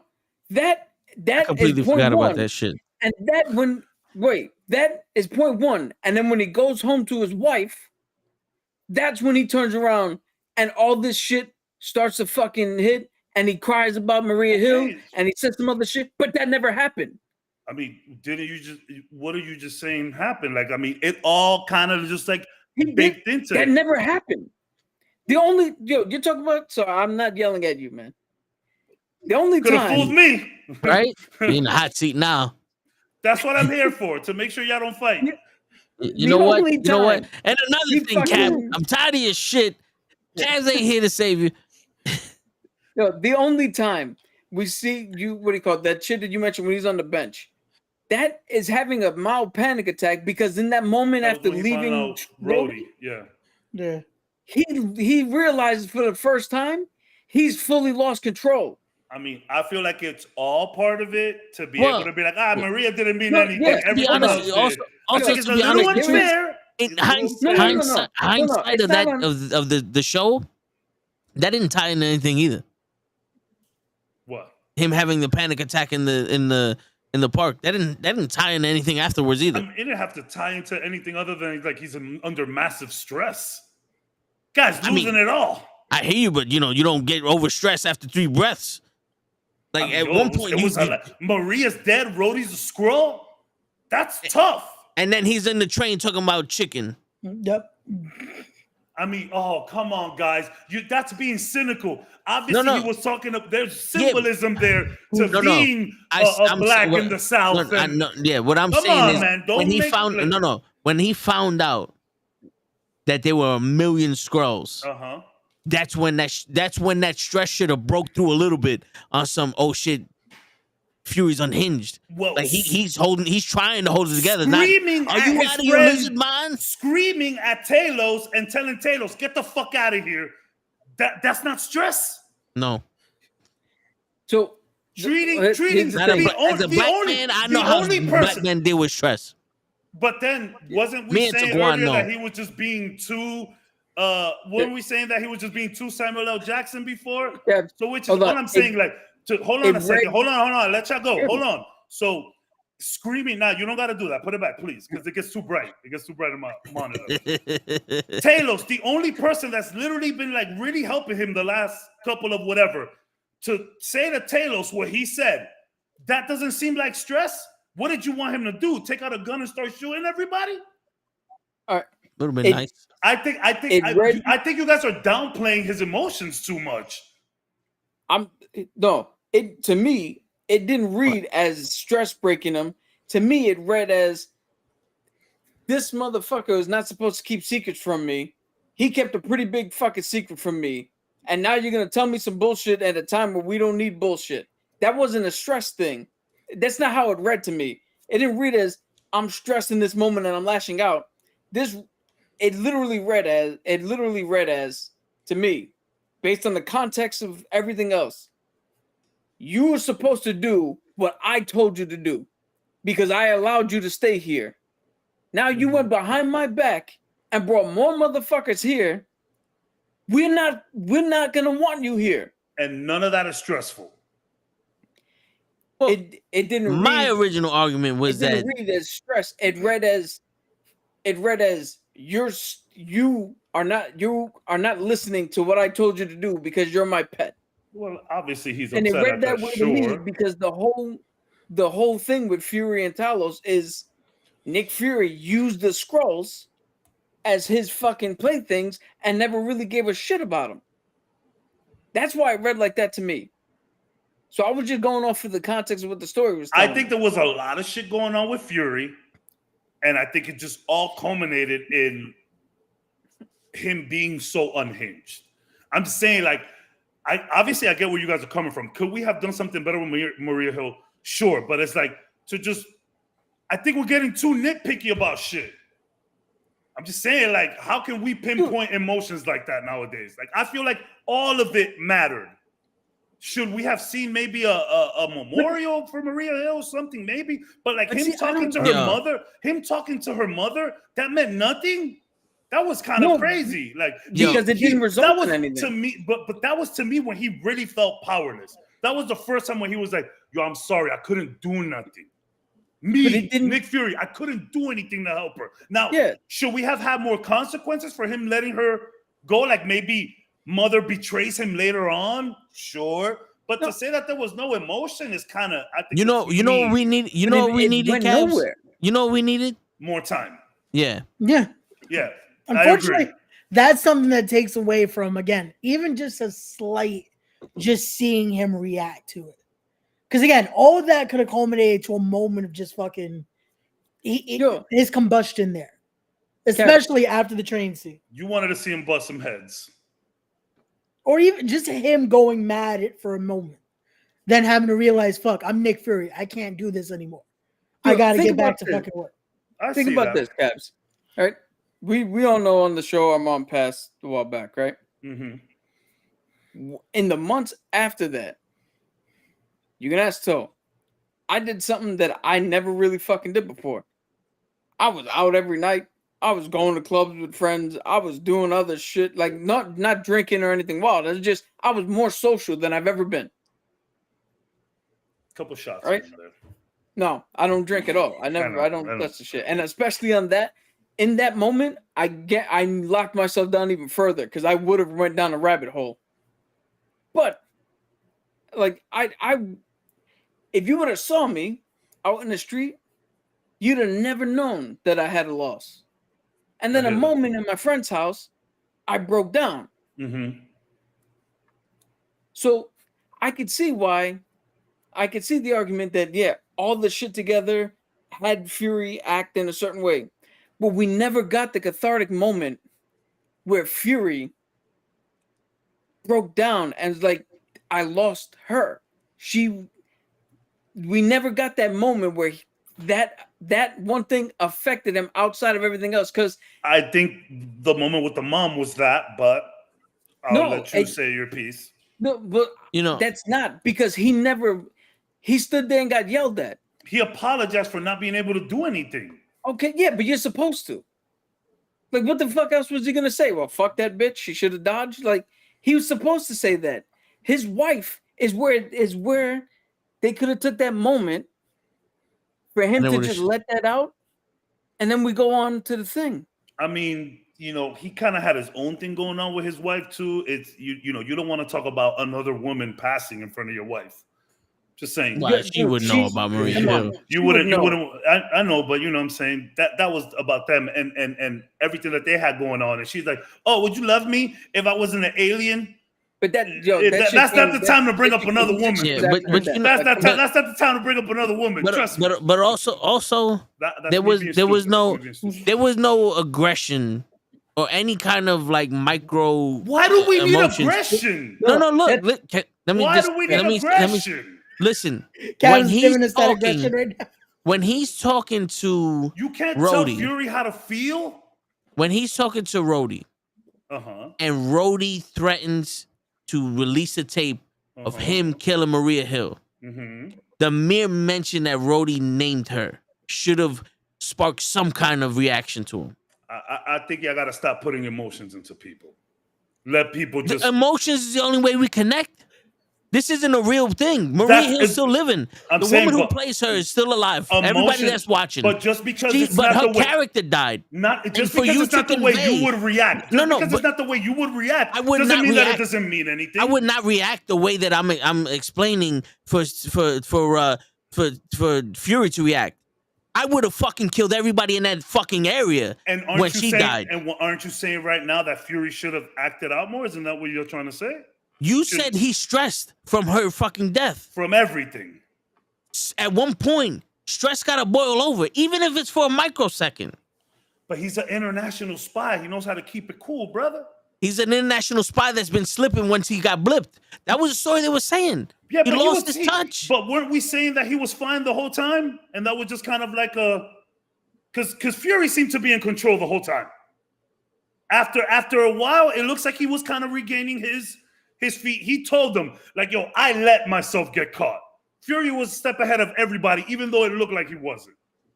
Like, to me, it looked like he was a step off the entire show. The entire show. But my thing is, there's little things that you can make something seem more important than it was.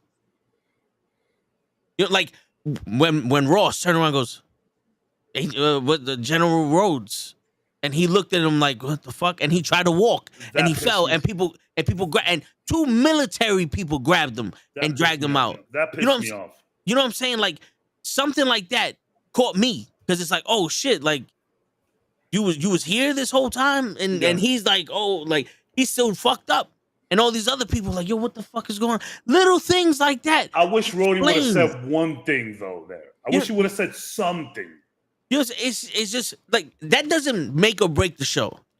What we're saying, it doesn't make or break the show because we needed more time. Everything was accordion into the show. But what I'm saying is they could have made those little moments bigger with more time. With more time, I agree. Because imagine the way that Cap is talking, the same way that Hawkeye confided in his wife with Natasha.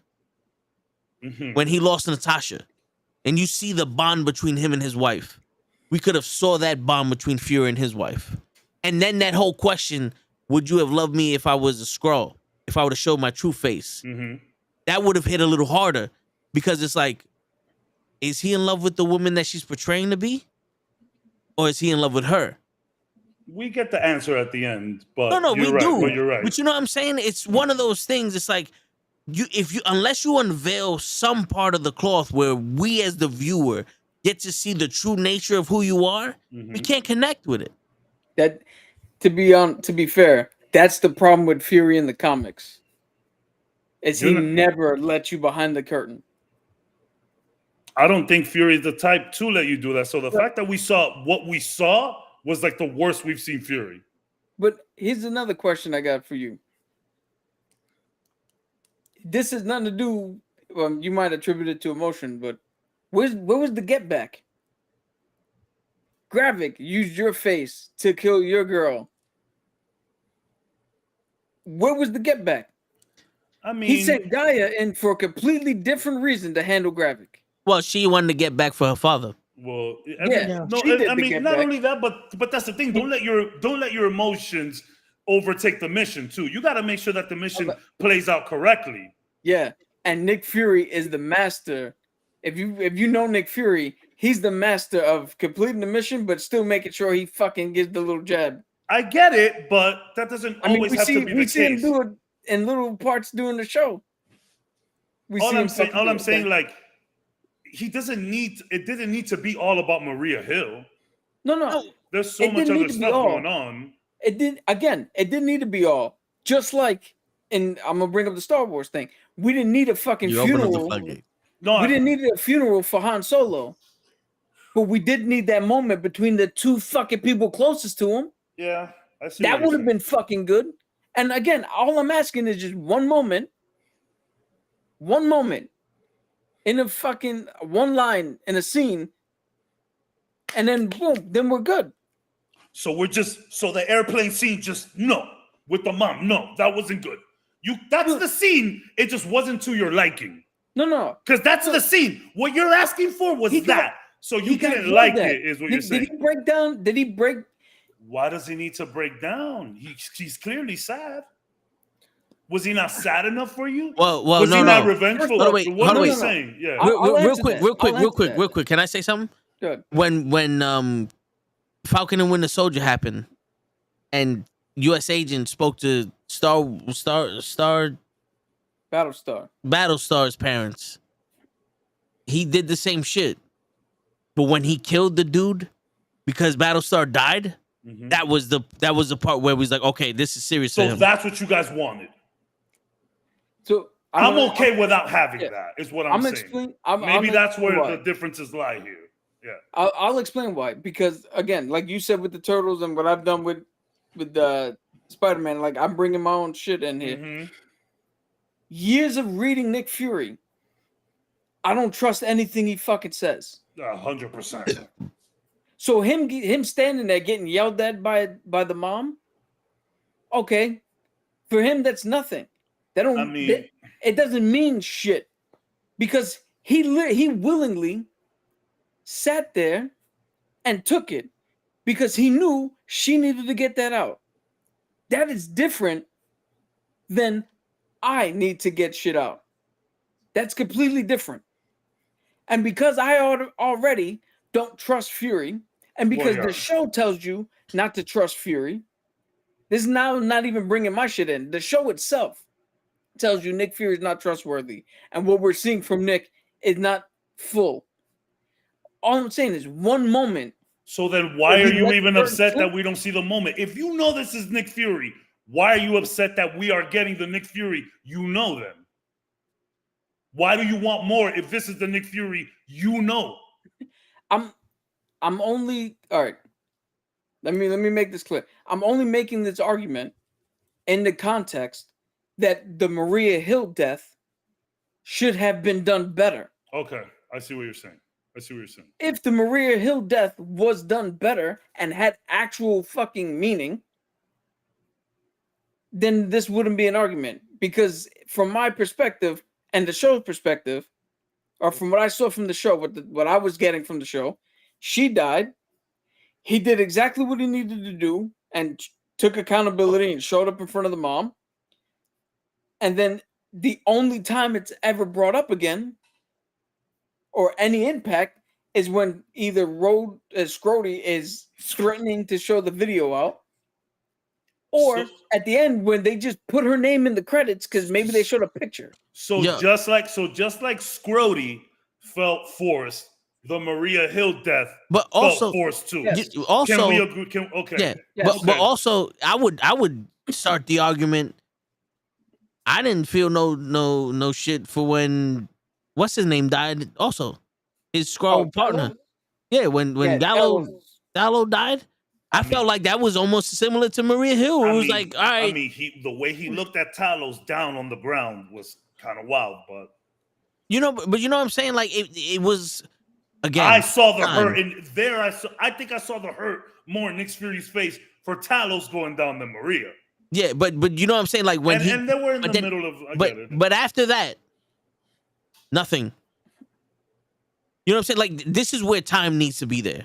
Yeah, I would argue this. So people can have that time where they're just chilling. Like give them 5-10 minutes of reflection. That whole shit where it's like we need that one scene where it's like, yo, this nigga's unhinged. He killed your father, and it's like she's screaming at Fury, why'd you let my father die? And he's like, oh, he was my fucking friend. I couldn't do nothing for him. I had to save the president. Some shit. We need more time. Yeah. We need something where now when you go to kill this nigga, we're behind you. We need Because to be honest with you, I'm with him. Yeah. I'm We with needed that him. moment of just something of like, now it's like, man, I literally failed this guy. He Because- died trying to do something for his own people, and I couldn't do shit. If the Skrulls would have rebelled against him, I would have connected with them more because he killed all of them when they questioned him. Yo, to bring up the honest trailer thing again, one of the other points that they had that I completely agree with is they bring up the fact that Nick Fury completely fucking neglected them, didn't get him anything, and the trailer voice guy was like, "Oh, well now I'm siding with the bad guy. Do the thing," and they show when he did the Groot hand and killed that other dude. Yeah. And it's like, it's shit like that where your entire story is telling us that Nick Fury is the piece of shit. And the only reason we're supposed to root against Gravik is because you just have him out of nowhere murder his entire fucking people. And regular people too. Yeah. There's a bomb that took out thousands of people. Yes. No. Yeah. See, because it was that sympathy for a moment, but then we realized, oh no, he's just mad with power though. Yeah, but that's the thing. They had to put in he's mad Power with power corrupts. to get us to stop sympathizing with him because there's no heroes in the show. Because that's the main problem with this shit. There's no heroes in this show. Gabs, when he made that speech in the round table, that was a good moment. This is war. Yeah. You was like, I agree with you. Yeah. When he made that speech to fucking Khaleesi in that thing, you see this face? This is the first person I had to kill for you. You know what I'm saying? Like But fucking. Samuel L. Jackson showed emotion without having to scream because the talk between him and his wife was really nice. I don't need that from Fury, but I do need that. You know what I'm saying? Like I don't need the monologue of what the story was. The pure intensity and the emotion in this man. I know this fucking guy had the best intentions in the world, but the power of controlling everyone and how easy it seemed to him for him to take control corrupted him. And now he went from someone who's trying to do good for his people to being obsessed with hurting Fury. That's the story they told me about him with his lines and his few off screen. So what's the story they told you about Fury? The story they told me about Fury? He was scared that he got blipped.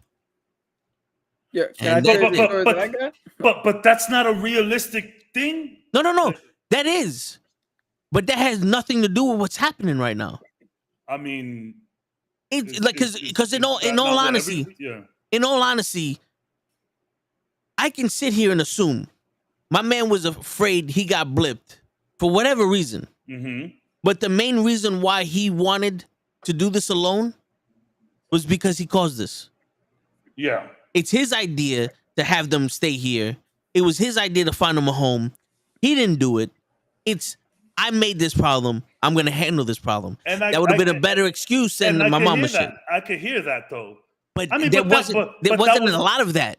I mean, from Fury. That was mainly all Fury was talking about. How he couldn't call the hero. How he had to do this by himself. How this was his problem. How this is why he came back down from Earth. That's what he was saying the whole time. And the story that he gave was because they didn't have my mama. That's when you start boiling shit down to your cynicism. He said a lot more than just the mama. Hey, what did he say about the planets? At the end, it was Khaleesi who said, "There's no fucking habitable planets out there for you." When she was antagonizing Gravik. You know what I'm saying? So I understand. He mentioned that. He mentioned it. I understand Fury's the spy, but so is that MI6 lady. Yeah. And within 2 fucking scenes, everyone loved her. That's because we hadn't seen her that much. We're sick of Fury by this point, no? But there was more interest in her. I was begging for something. But this is where, to your point, this is where the smallest peek behind the curtain. Think of it this way, right? Him and his wife was supposed to be that peek behind the curtain. Yeah. Him and his wife were supposed to be that. Oh shit! Yeah, Nick Fury is human. A human. Yeah. He is the fuck. You know, he's a man. He is blah blah blah. And that quickly turned into, with one line, that turned into, well, does he really like his wife for being a Skrull, or for the face she picked? We got the answer to that though. Yeah, we got the answer to that at the end. So then we got it.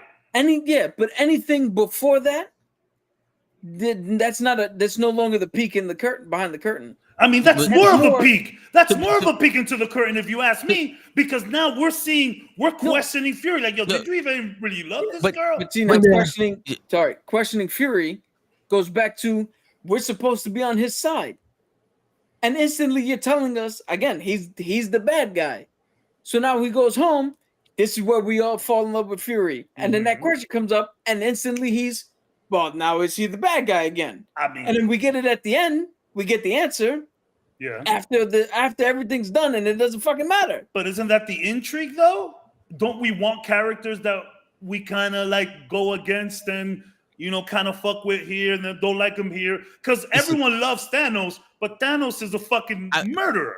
I would agree with you if we had more time. If we had more time. All right. I think you know what? But you see how we come to that agreement, though. Everything that I have an issue with is based off of the time, and that's the first. From the first moment we spoke about this show, I think that's the first thing we talk about. We needed more time. Yeah, this needed to be its own arc. No matter what, all of our arguments, we can agree on one thing. Because what solves these problems? Yo, but you could think about it, Toe. You can cut down the fat from these 6 episodes and just make a 2-hour movie. Yeah, and it'll probably tell us more. It'll probably tell us more because there isn't that constraint of shows. Yeah. And then it's something that we could watch at the same time and focus on everything that just happened right then and there. Also, instead of what happened in episode 1 and episode 2 or Also, here's the thing. I don't know Fury from the comics. I know him from the movies. The only thing I know from the comics, he was a live mile decoy and he died everywhere, but he never died. He was a live mile decoy everywhere. But from what I know from the movies, he's a leader. Yeah, well, he's a motivator, and he's someone that can get people to do what he needs. Yeah, and that's something we also didn't get here. We didn't get that here. We didn't get him motivating Khaleesi. Well, we got him motivating the MI6 lady.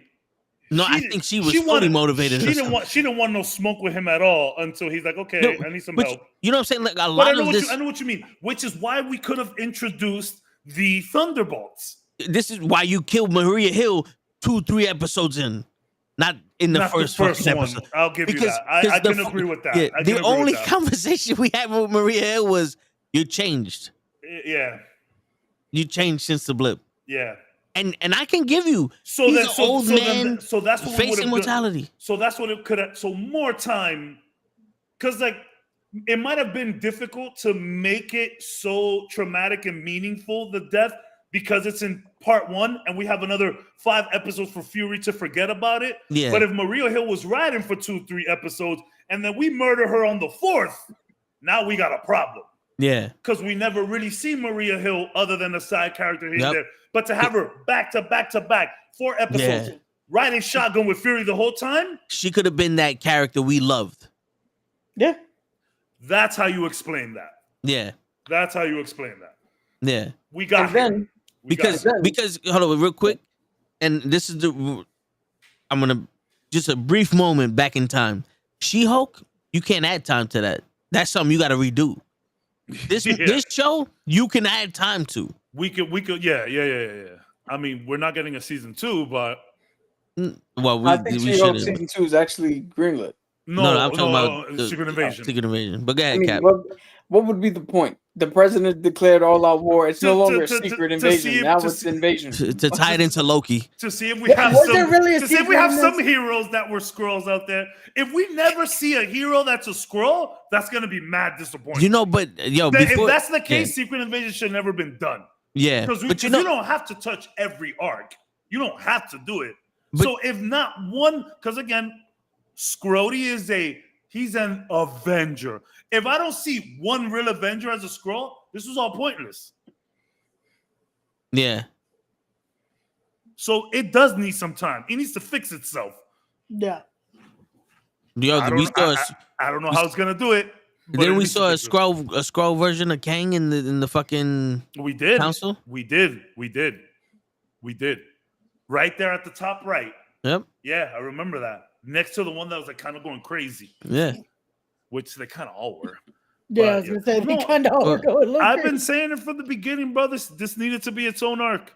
Yeah. Right after Endgame, we could have just gone right back to after Civil War. They could have did so much. What's going on, Travis? What's up, Thank you, Travis. Thank you. Yo, they could have did so much with that blip shit too. The biggest missed opportunity in all of the MCU was the blip. I think they didn't think people would think it was interesting enough. Yeah. But you to be honest with you, that's what I'm just saying. I think that's what. Yo, tell me about it. You know what I want. You know what's intriguing? When you sit there and you see what's his name, Gallows, the father, Khaleesi's father, Talos. When he goes, you were blipped for 5 years. You come back and then you leave again. You disappeared again.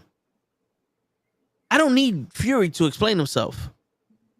But that little thing could have been explained a little bit more from Talos. Yeah. You know, it could have been the talk of the town. Like, yo, Fury's off his gate. Like, everybody's doing, again, more time. Yeah. Because, not for nothing, I didn't want to see Rhodey as a Skrull.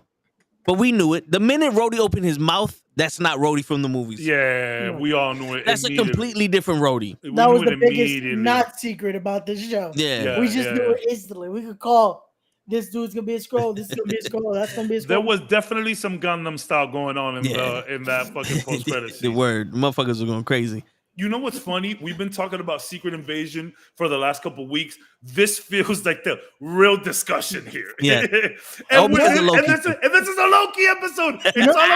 It's all about Loki, bro. Yeah. You know what it is? It's because, again, this is why Loki's truly the last hope here.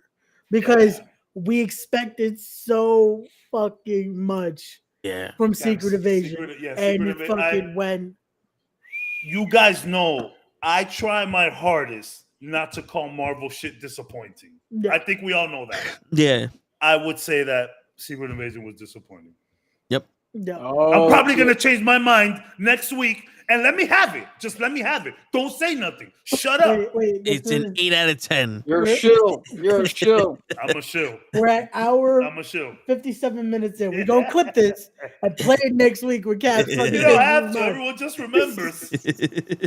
Everyone remember. No, yeah. It was unfortunate because we wanted those Captain America Winter Soldier vibes. Which, I'm not going to lie. Episode 1 was... And then I don't know what. It was a good start. And then besides Maria Hill. You know what I think fucked them up, to be honest with you? Going back and explaining the shit that happened beforehand. Oh, you mean the thing that we called that was gonna happen? I legit said it. Yeah. Okay, me and Cap were there with it. Caps comes back, says exactly what was about to happen. It's like, we agree there. And then fucking happens, but they didn't do it right either. Because think about it. They that a little better. Yo, think about this. It's a 6-part series. The first 3 episodes, someone crazy dies. Someone major dies. And it's like, yo, Fury, you're slipping, my nigga. Everybody's dying around you. You know what I'm saying? Or someone dies, he's a Skrull. Oh, shit, the vice president was a Skrull. The fucking hot dog man that gave Fury the hot dog was a Skrull. Was the hot dog poison? Would you remove any of the characters to focus just more on Fury? Like, would you gotten rid of his wife to focus more on him? No. We needed that. To be honest with you, I wouldn't focus on. I don't know. Just something I threw out there. No, I wouldn't focus on Fury. Yeah. Like, I would focus on Fury, but it would be from other people's eyes. Yeah, remember, he is a spy. He is a spy. Like James Bond. Most of the shit you get from him are from the women he fucks with. They're the ones psychoanalyzing him. The people that are around him. Why are you always a loner? She broke your heart and you never were the same. Bond never opens his mouth about himself. but everyone around him paints a picture of who this man is. Huh. That's actually pretty cool. To just like have the people tell Fury's story. Yeah. So you wouldn't mind less Fury and more people psychoanalyzing this guy. Like, yo, this guy's fucking losing his shit. Yeah. Which is kind of how it started. But then we just lost our way with all that graphic stuff. Because you can have that tug of war of, is Fury an asshole or is he a good guy? Yeah. Because you can have the bad guys call him an asshole and we agree with him. And then you can have Maria Hill and all these people that love him be like, no, this guy's a good guy. And it's like, wait, which one is he? And then he shows his colors. You know what I'm saying?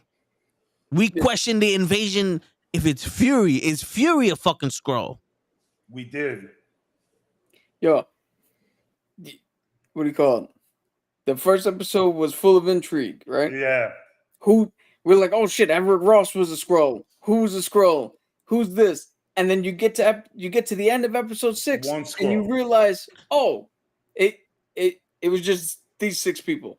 And I mean, wait, these are the only Skrulls. Yes. Not only that. It's like the people in government was a cop out. We wanted to see Skrulls of people we actually knew and saw before. Yeah. So technically they give us 1. Yeah. Scrody. And I'm never calling him anything else again. And besides Scrody, who else was the Skrull from the American side? A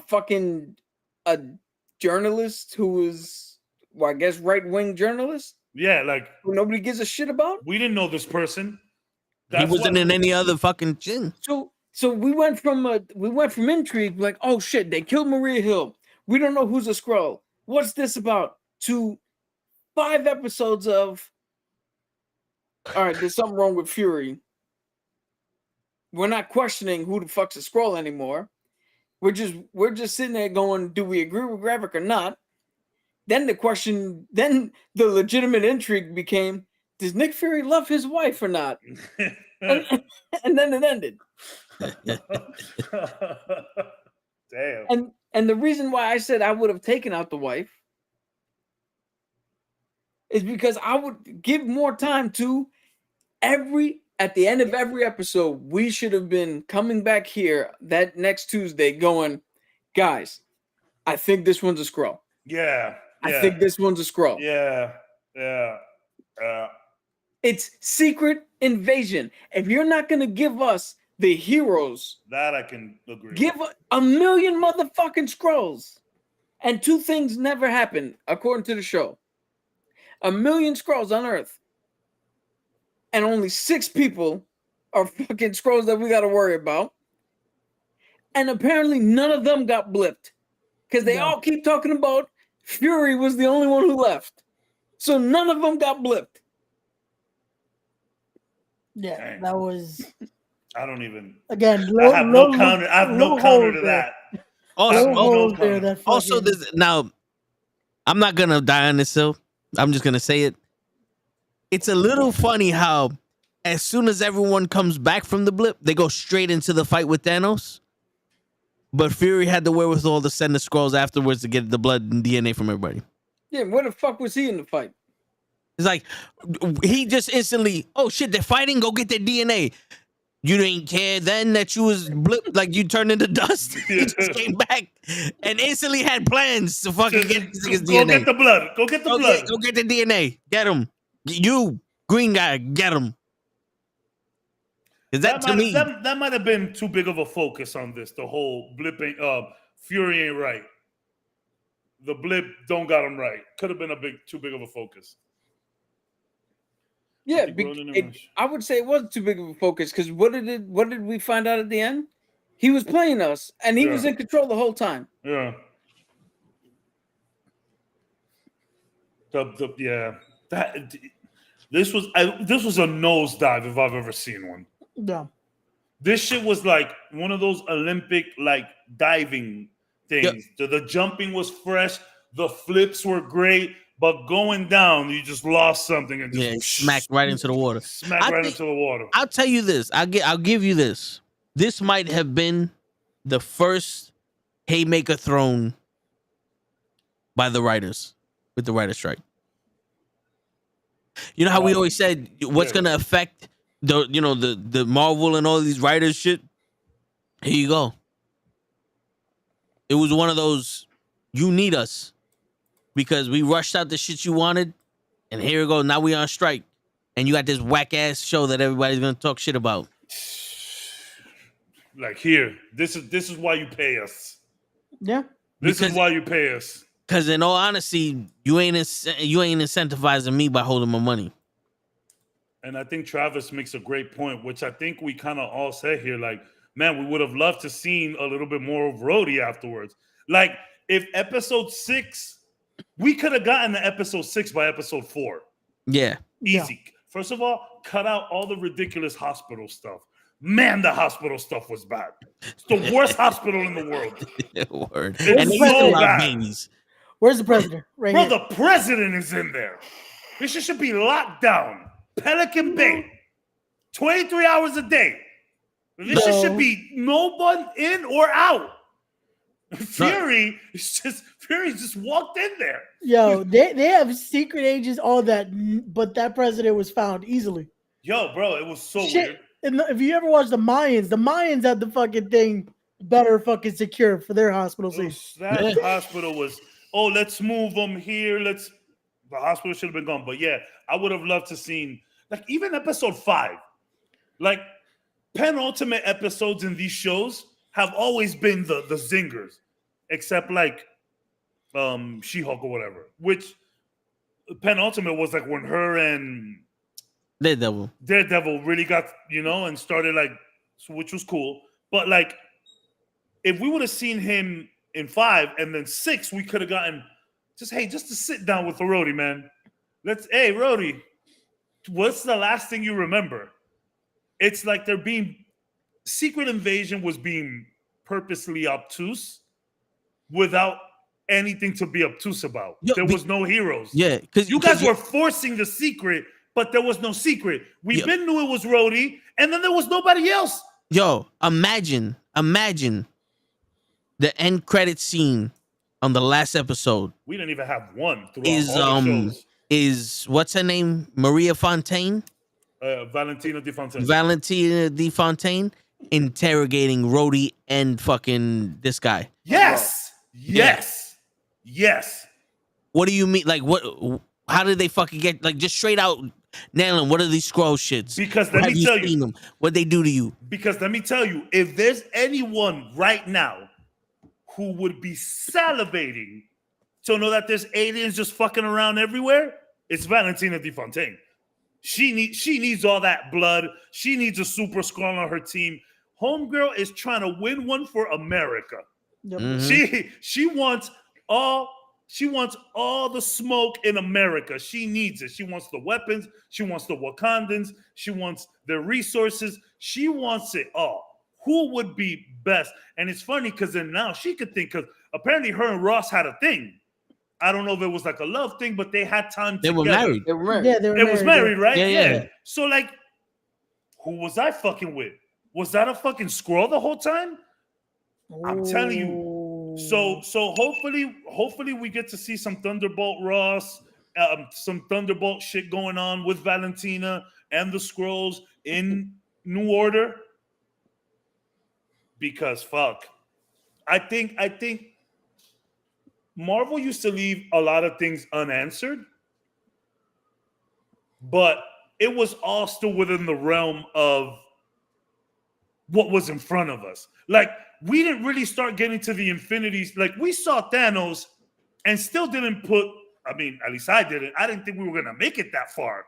Yeah, we saw Thanos, cool. I didn't think there was going to be another fucking 6 years to go. So it's like, yeah, I mean, I guess I didn't. So I think, and we said this, like, Marvel, you don't got another 10 years to keep reeling us in and shit like that. So I think it's enough with the secrets. Maybe like Toe is saying, like, yo, just give it to us straight. What's happening? Because everything is running away with too much imagination right now. Remember, like, facts. We couldn't theorize about Marvel back then the way we are now. Where we're at now, anything is open. After No Way Home and what they did there and all of that multiverse shit, we're here. Anything can happen now. That wasn't the case back in the day. Back in the day, we weren't theorizing that, we'll get to Super Scrolls.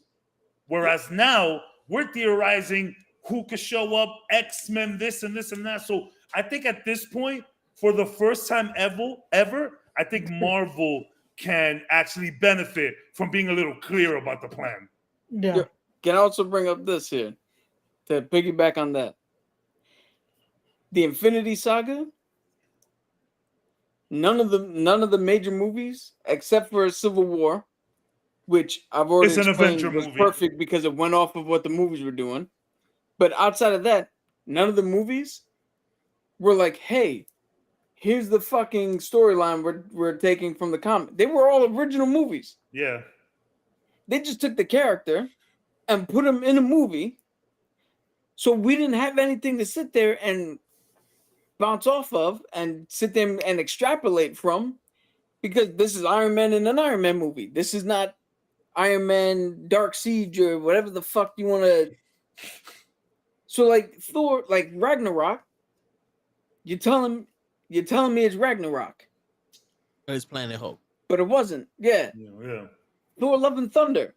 If Thor Love and Thunder didn't pull from Gore the God Butcher and Jane Foster's run and all that, okay, but you told me specifically, here's where you're pulling from. Secret Invasion. You're pulling from something. Everything now, Multiverse of Madness, now we can extrapolate further because they're not original. You're not telling us an original story. You're telling us something in which we already have part of the information. Oh, really? But nah, I'm here. I'm here. Show. Yeah. All right, so it's a good thing you're here because I got a message from Javi. Who the fuck? Who? Javier, did you work with? Oh, he told me to tell you that they heard something vibrating in your locker and they had security open it up and you got to leave your vibrators at home. They found a dildo in your locker and it was a two-way. Fuck. Yeah. You know I like it in both places. Yeah. That was perfect. That was perfect. That was perfect. Hey. You gonna nut in your butt? Yo, we need Show to go on vacation more often. How is he showing up more? Yeah. Now that he's in Mexico. He looks well rested. Yo, thanks. Now you pissing me off. That's it. You fired. I have a question. Hold on. Why is your Wi-Fi and your connection better in Mexico than it is in New York? He's using his wife's phone. It's paid. You know his wife got the better phone. Yo, Show, every time you hop on your phone, I've never seen you this clear or heard you this good. iPhone 14, baby. We live. We extrapolating or whatever it was that you looking good. Yo, you know what? It's crazy how demanding for someone who is rarely here, how demanding you are. Every time you show up, you need a fucking so you need trumpets played. No, I got here. I heard the little whistle, and I knew it was me. I had to show up. How long you been there, bro? He still got the tag on his hat. Yeah, how long you been out there? Listen, bro, I should be here 2 days. I just got here yesterday.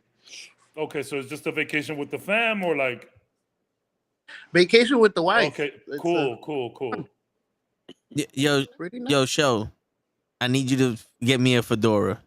I feel like Mexico has the legit ones. Not one that's gonna make me look gay. I don't even men hitting on me, but like a actual like a fedora, navy blue or something. Great. You know what's crazy? I gotta buy me one because everybody keeps calling me Black Thor. So when I go get here, I will call you. Cool. Just let me know. I'll send you money. Why are people calling you? Correlation between the hat and Thor? What, you got the martillo out all over the place? What's going on? Yeah, you out there with your hammer? Yeah. Black Thor. He's on the Tribe Called Quest. The Roots. Oh, okay. Black Thought. Black Thor is his name. Okay, gotcha. Yeah. Okay, I see. This is a comic book podcast, so we thought, that the fedora is the Moliere. You get your power from that shit. Get it from the Yeah, just be careful where you aim that power at. Yeah. We had our show Zord come out. When I heard the show, beep beep beep.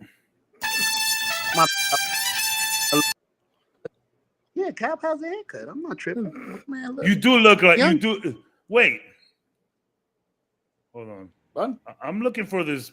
Is it Black Eyed Peas or Roots? The Roots. It's this guy. You see? Yeah. Black Thought. I know it is.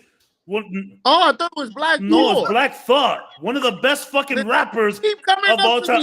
You look like Black Thor. I don't think he was in. I'm not sure if he was in the Roots. Show doesn't hear in English. Yeah, he was a lead MC of the Philadelphia. Okay, yeah, it's Black Thought. One of the best fucking rappers of all time. You do look a lot like him. Like it is crazy how much you look like this man.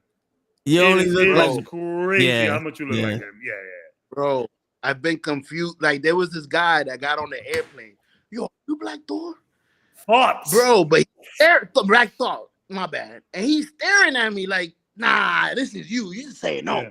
This is bullshit. Yeah, you do look like him. Now that he has a bigger, bushier beard, but no, I never noticed how much you look like that kid. You should have told him $200 for a picture. Yo, facts. Hey, but no, that's what I tell people when they confuse me with Maurice Chestnut.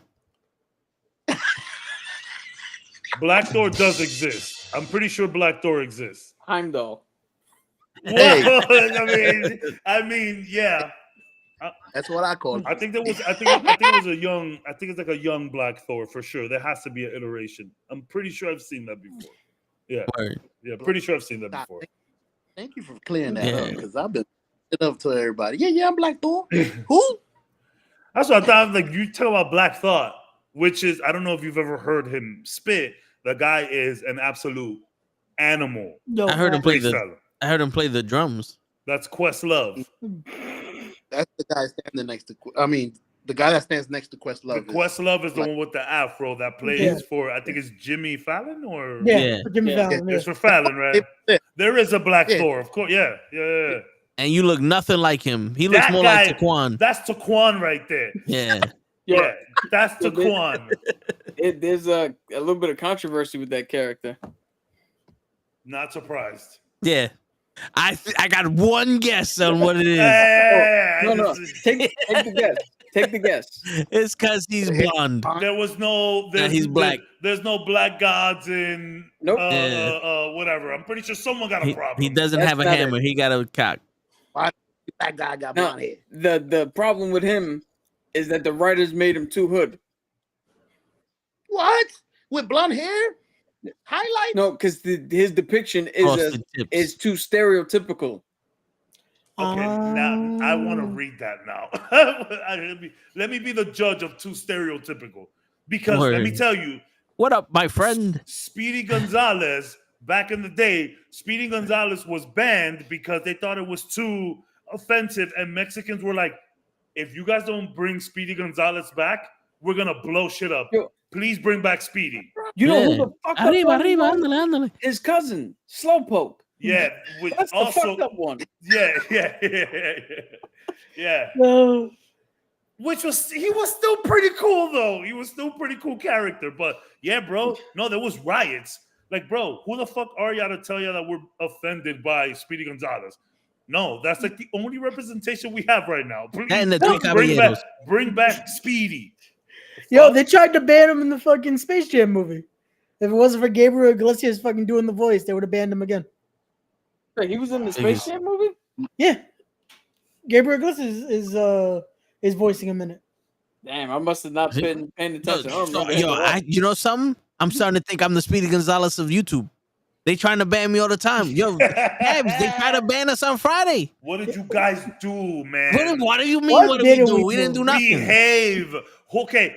What didn't we Whose do? glasses reflection was showing wrestling? Who Nah, was it? that was the only thing we did. We was watching the Chris Hansen to I catch know a y'all predator. was watching Yo, something. we listened to so much music, and then we decided to fucking watch Chris Hansen.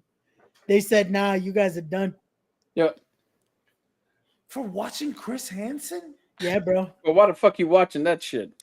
I don't know how we started watching that. Do you remember why we started? We were talking about our childhood.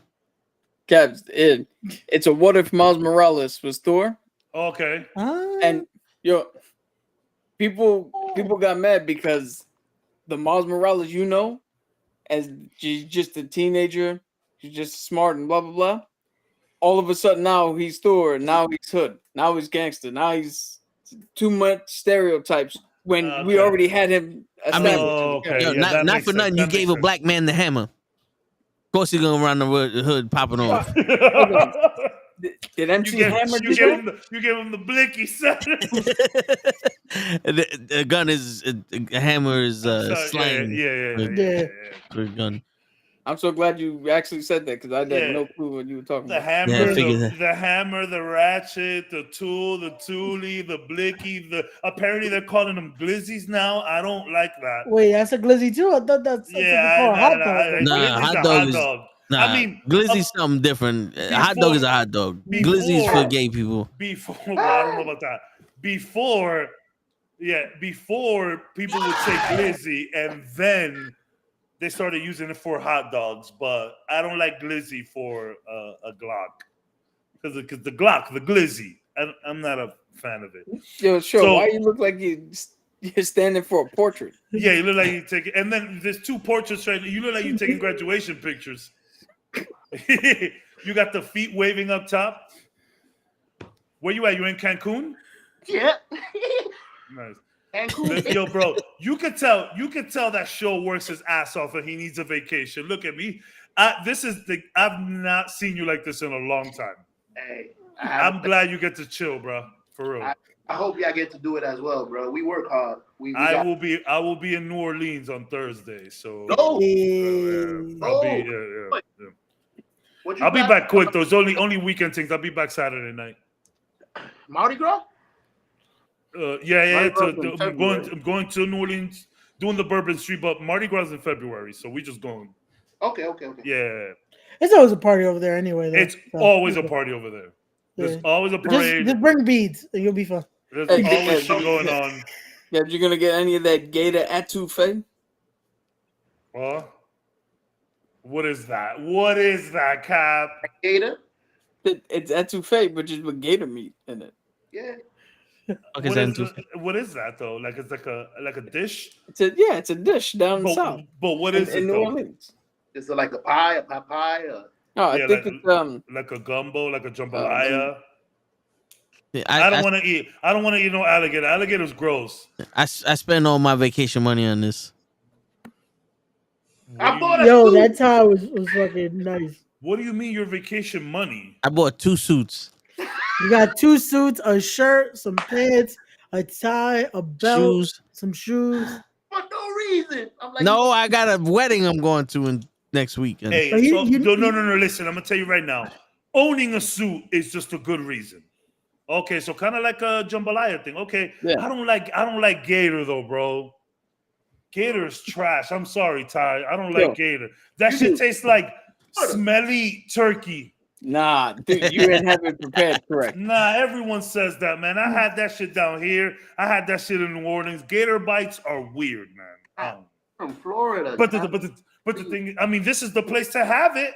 Yeah, I was gonna say. Yeah, I'm not a fan of gator, but to be honest, I just don't like gamey ass like meat. Pause.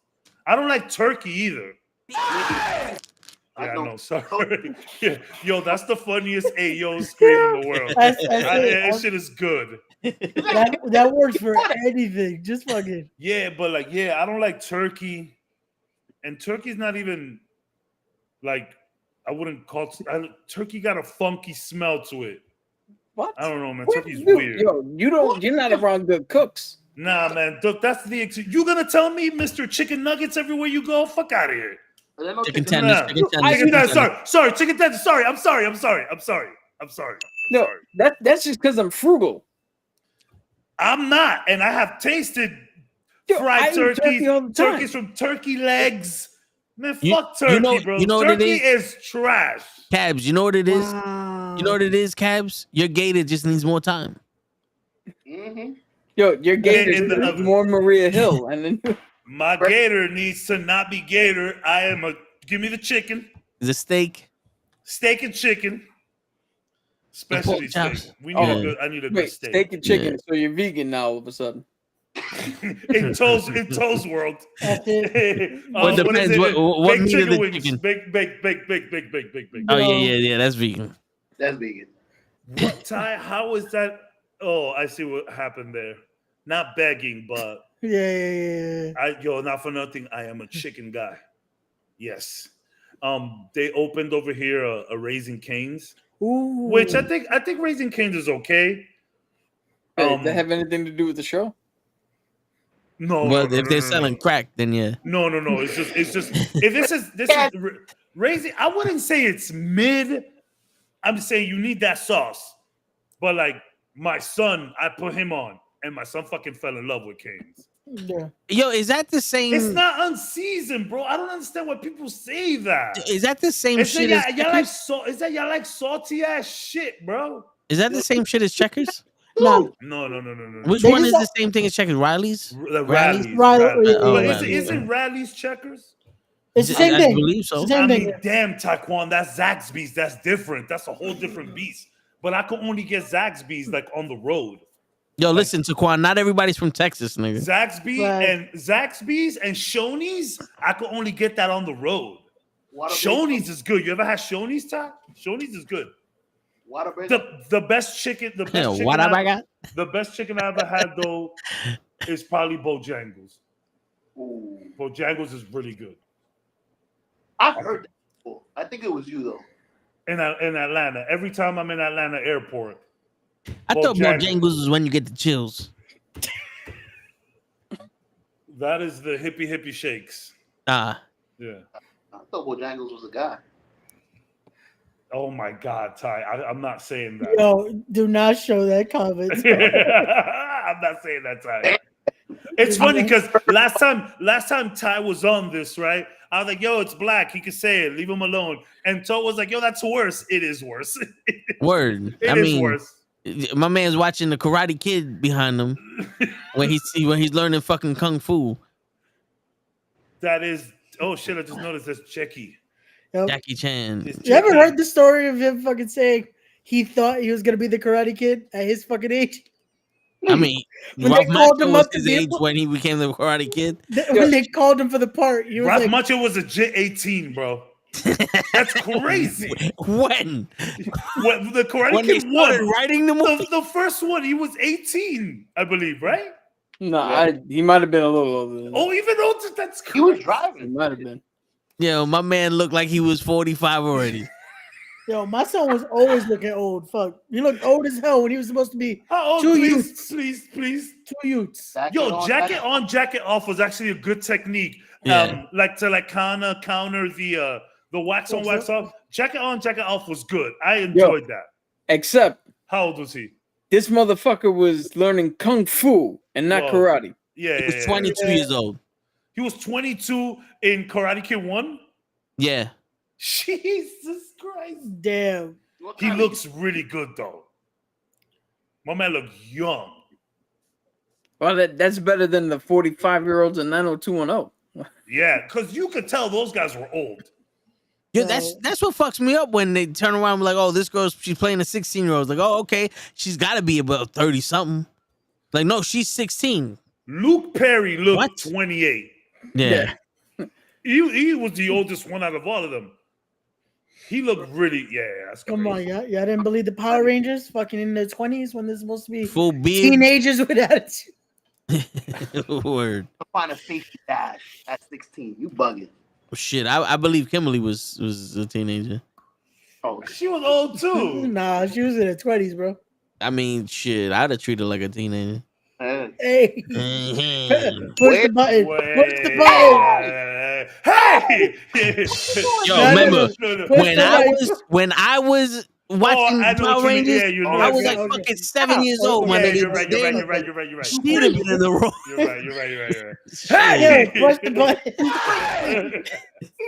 It's so Push right. the goddamn button. Where's Rush Hour? Push the button.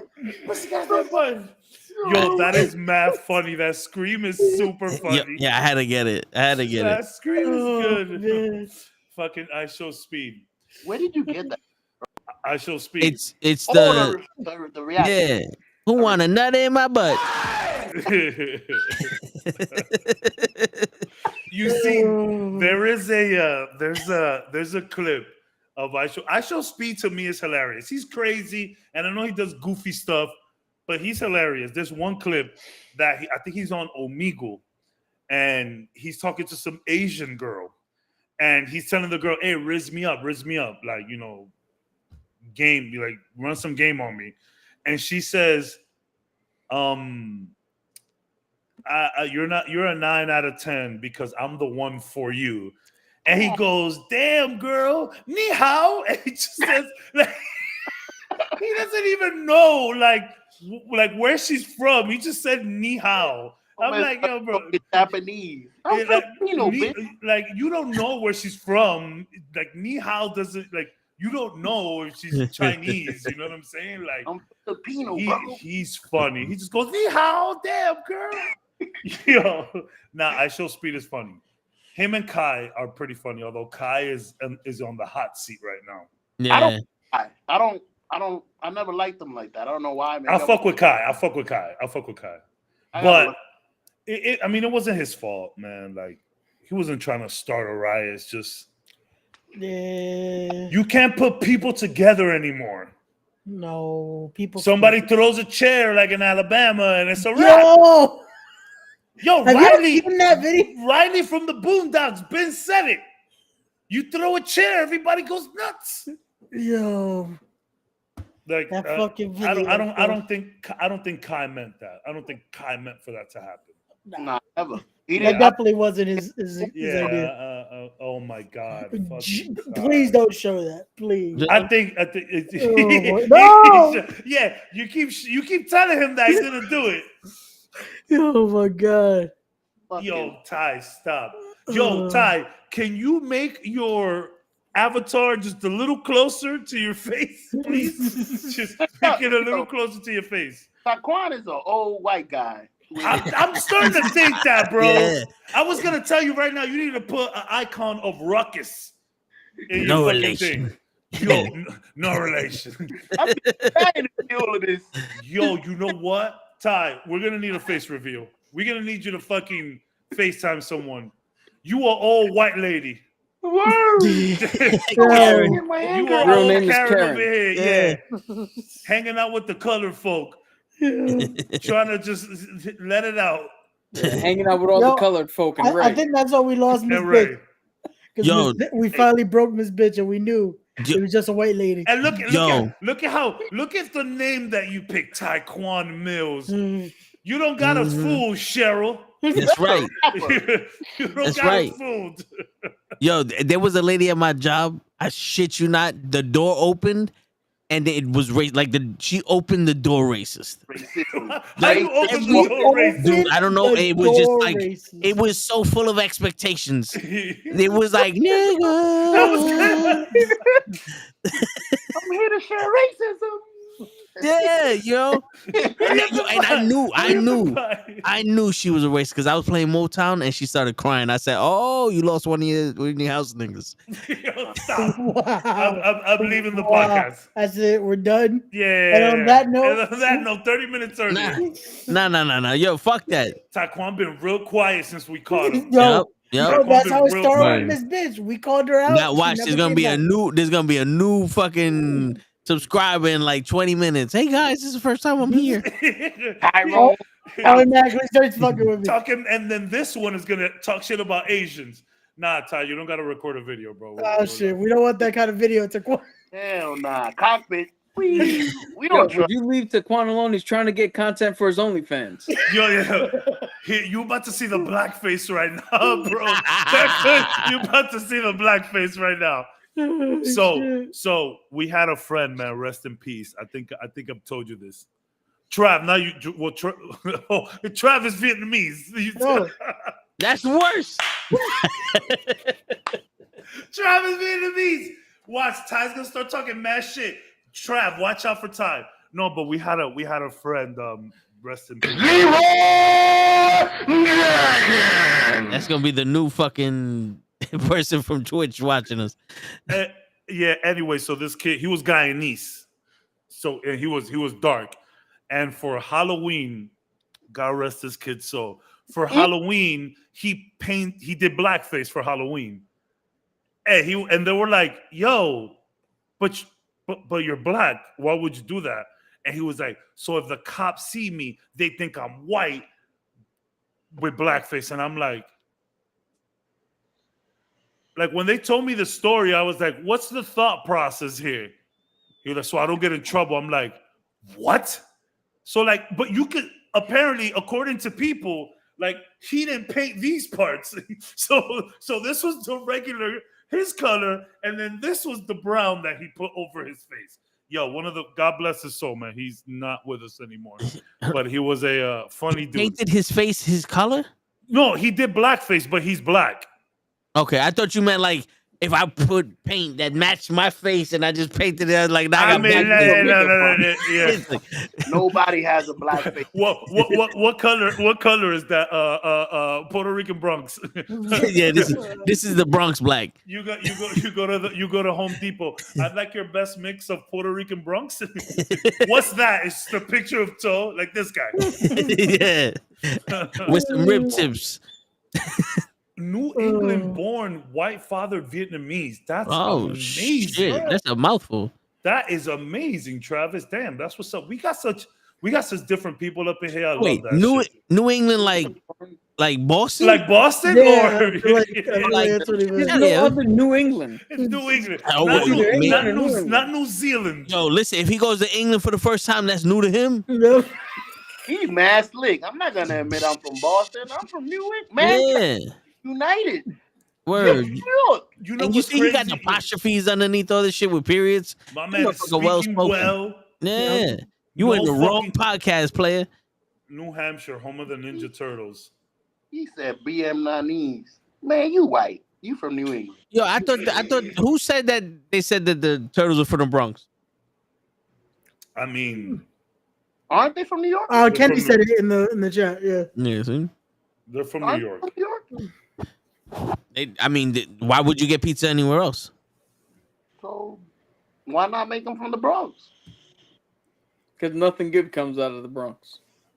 Not even. I mean, if there is going to be a rat, mutant rats and turtles, it's gonna be in the Bronx. Yeah. Now, whether their attitude in the Brooklyn, whether their attitude reflects who they are or not, that's different. Well, Ralph's attitude reflects. Ralph is super Bronx. Yeah, there's gonna be mutant turtles raised by a mutant rat that are well read, well cultured, have names of actual artists and shit. That's Long Queens. Island. That's Queens of Brook. That's hipster shit. I was gonna say Chinatown. Yeah, that's progressive shit right there. We don't know how to read until we at least 25. Like that.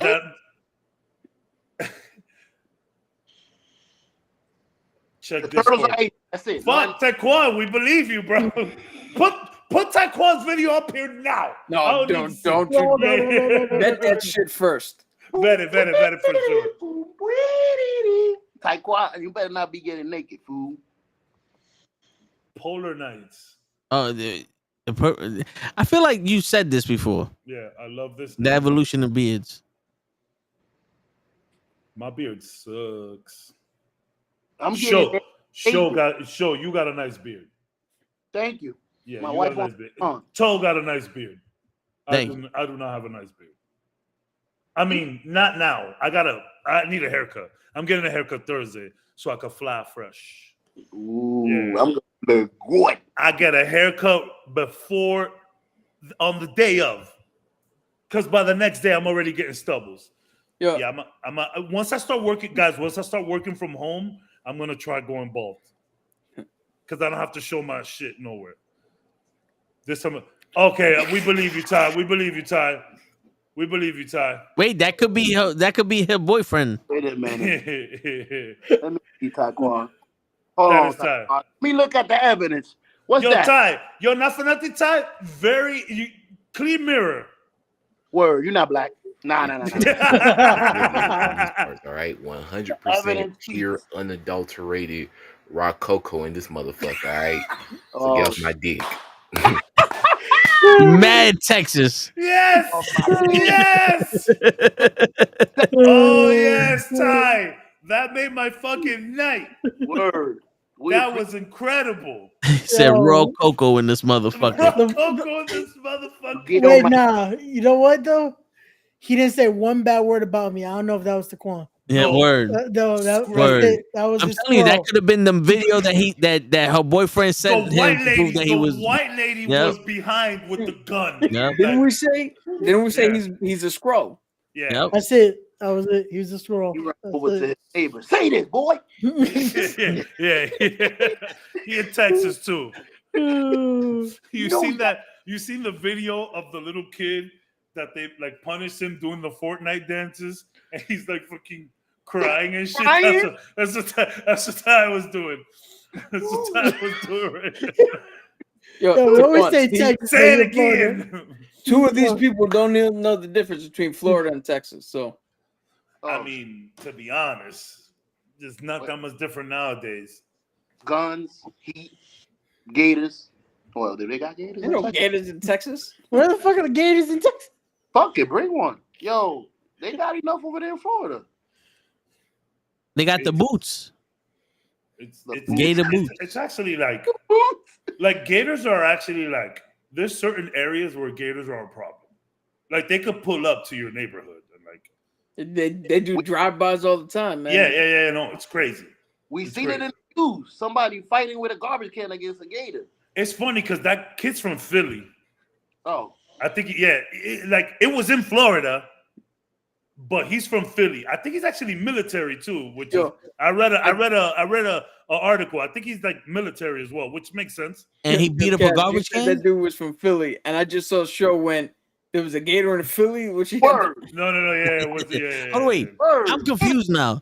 The guy beat up a garbage can thinking it was a gator. No, So he did you trapped the gator in the garbage can. He Oh, trapped the gator. You never seen that video? He trapped No. the gator in the garbage can. nah. How big is this garbage can? I mean, it's Like a Florida garbage can. Like it's tall. It's big. It's big. Yeah. Okay. Oh, If you can look up the video on YouTube, just put "man traps gator in garbage."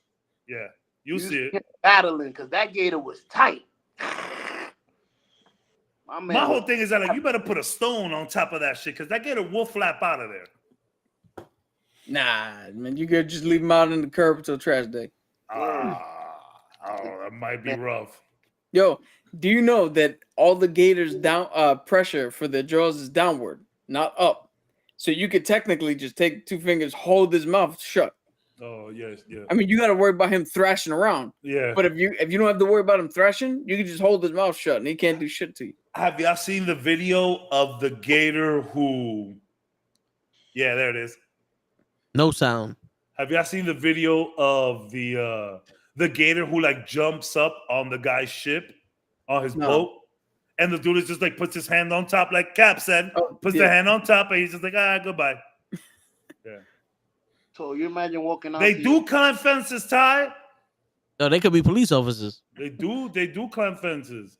Bro, Yo, the funny part here is when he flaps the hand the top.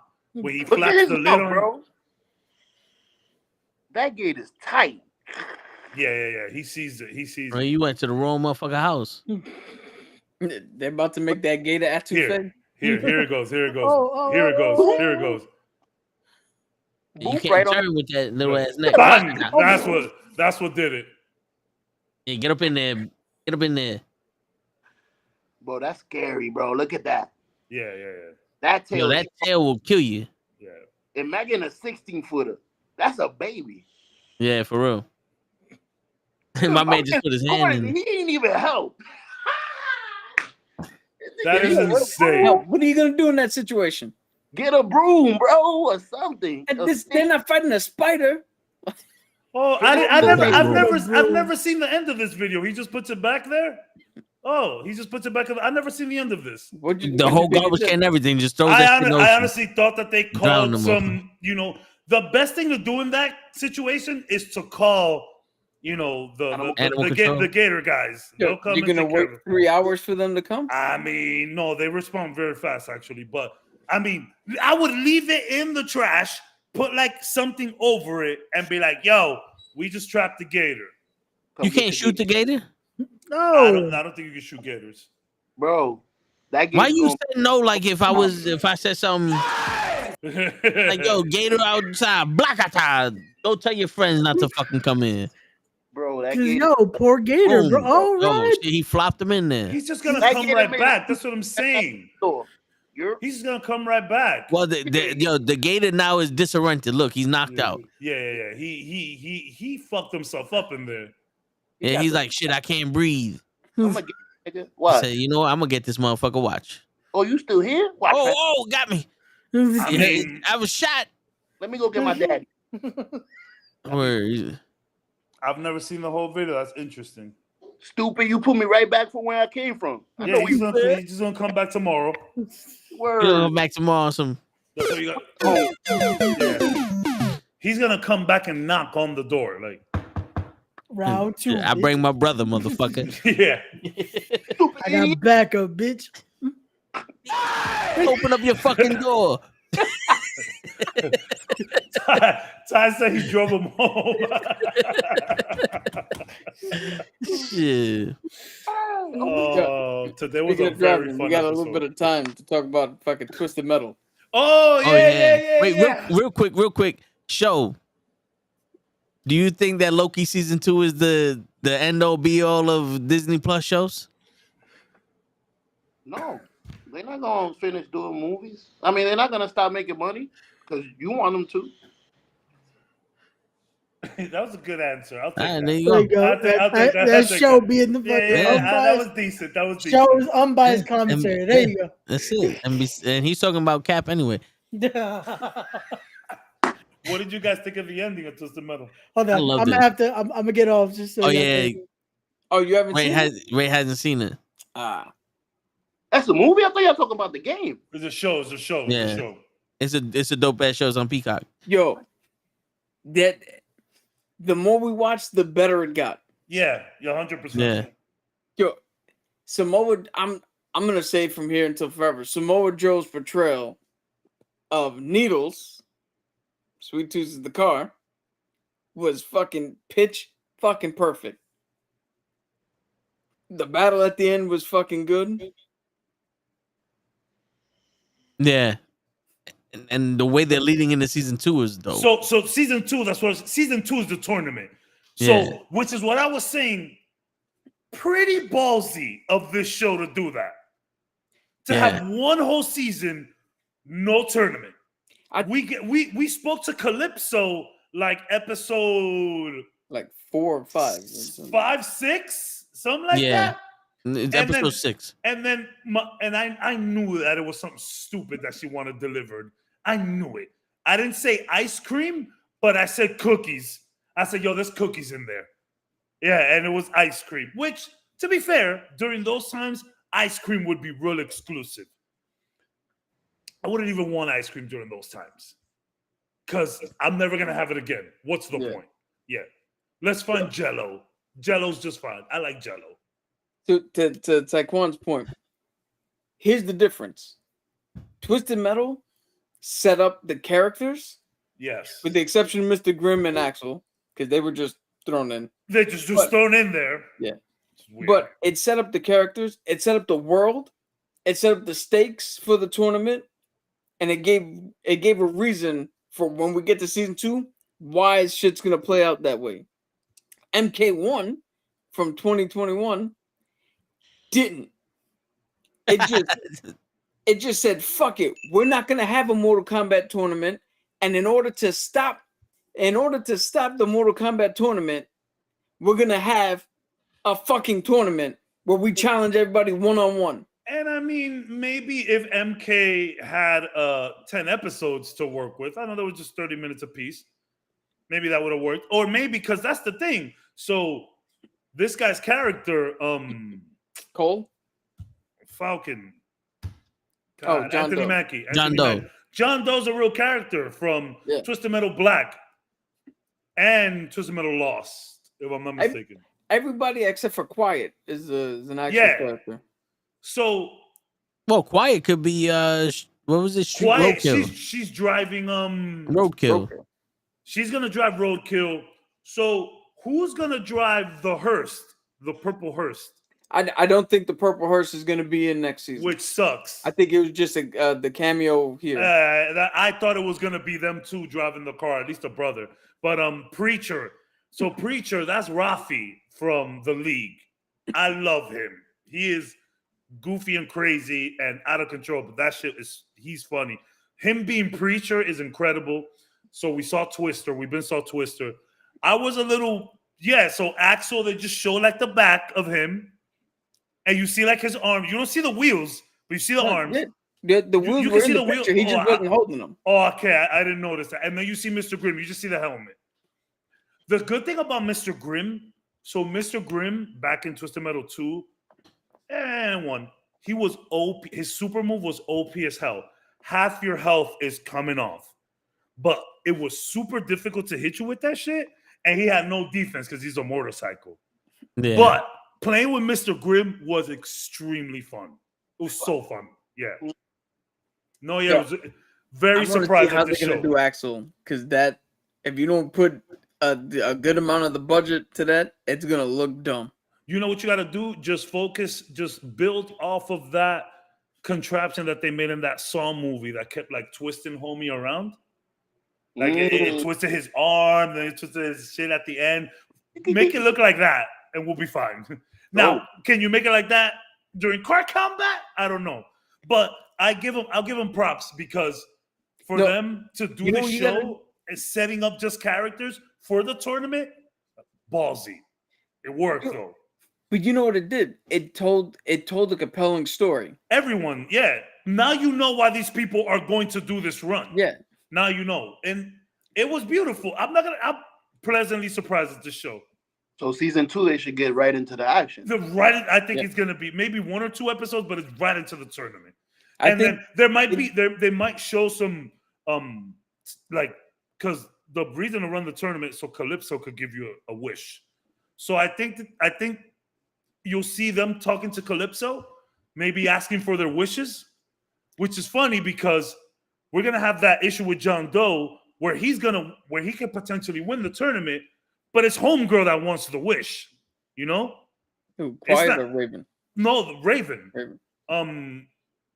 Whatever her name is from back in the day. Yeah, she's the one that wants the wish, but it's him that's gonna be in the tournament. So if he wins, what'll happen? Do you think we're gonna see Calypso with face off or?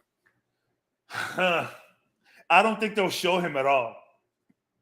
I don't think they'll show him. No. I think it'll be kind of like a,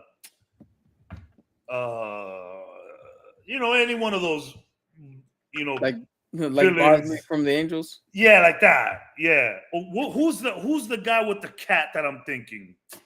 Claw from Inspector Gadget. There you go, Claw from Inspector Gadget. That's just gonna be the whole time. I think so. Yeah. My man goes to Mexico and gets a Dos Equis. Mexican show, baby. Damn, I need a beer. Well, dude, if he went to Mexico and got Corona, then they'd have to stay in his room for 2 weeks. Yeah, facts. Yeah. Speaking of that, apparently don't drink the water over there. The tap water. Mm-hmm. Yeah, like brush your teeth with bottled water type shit. Damn. That's what they told me. I don't know. I don't like to give people.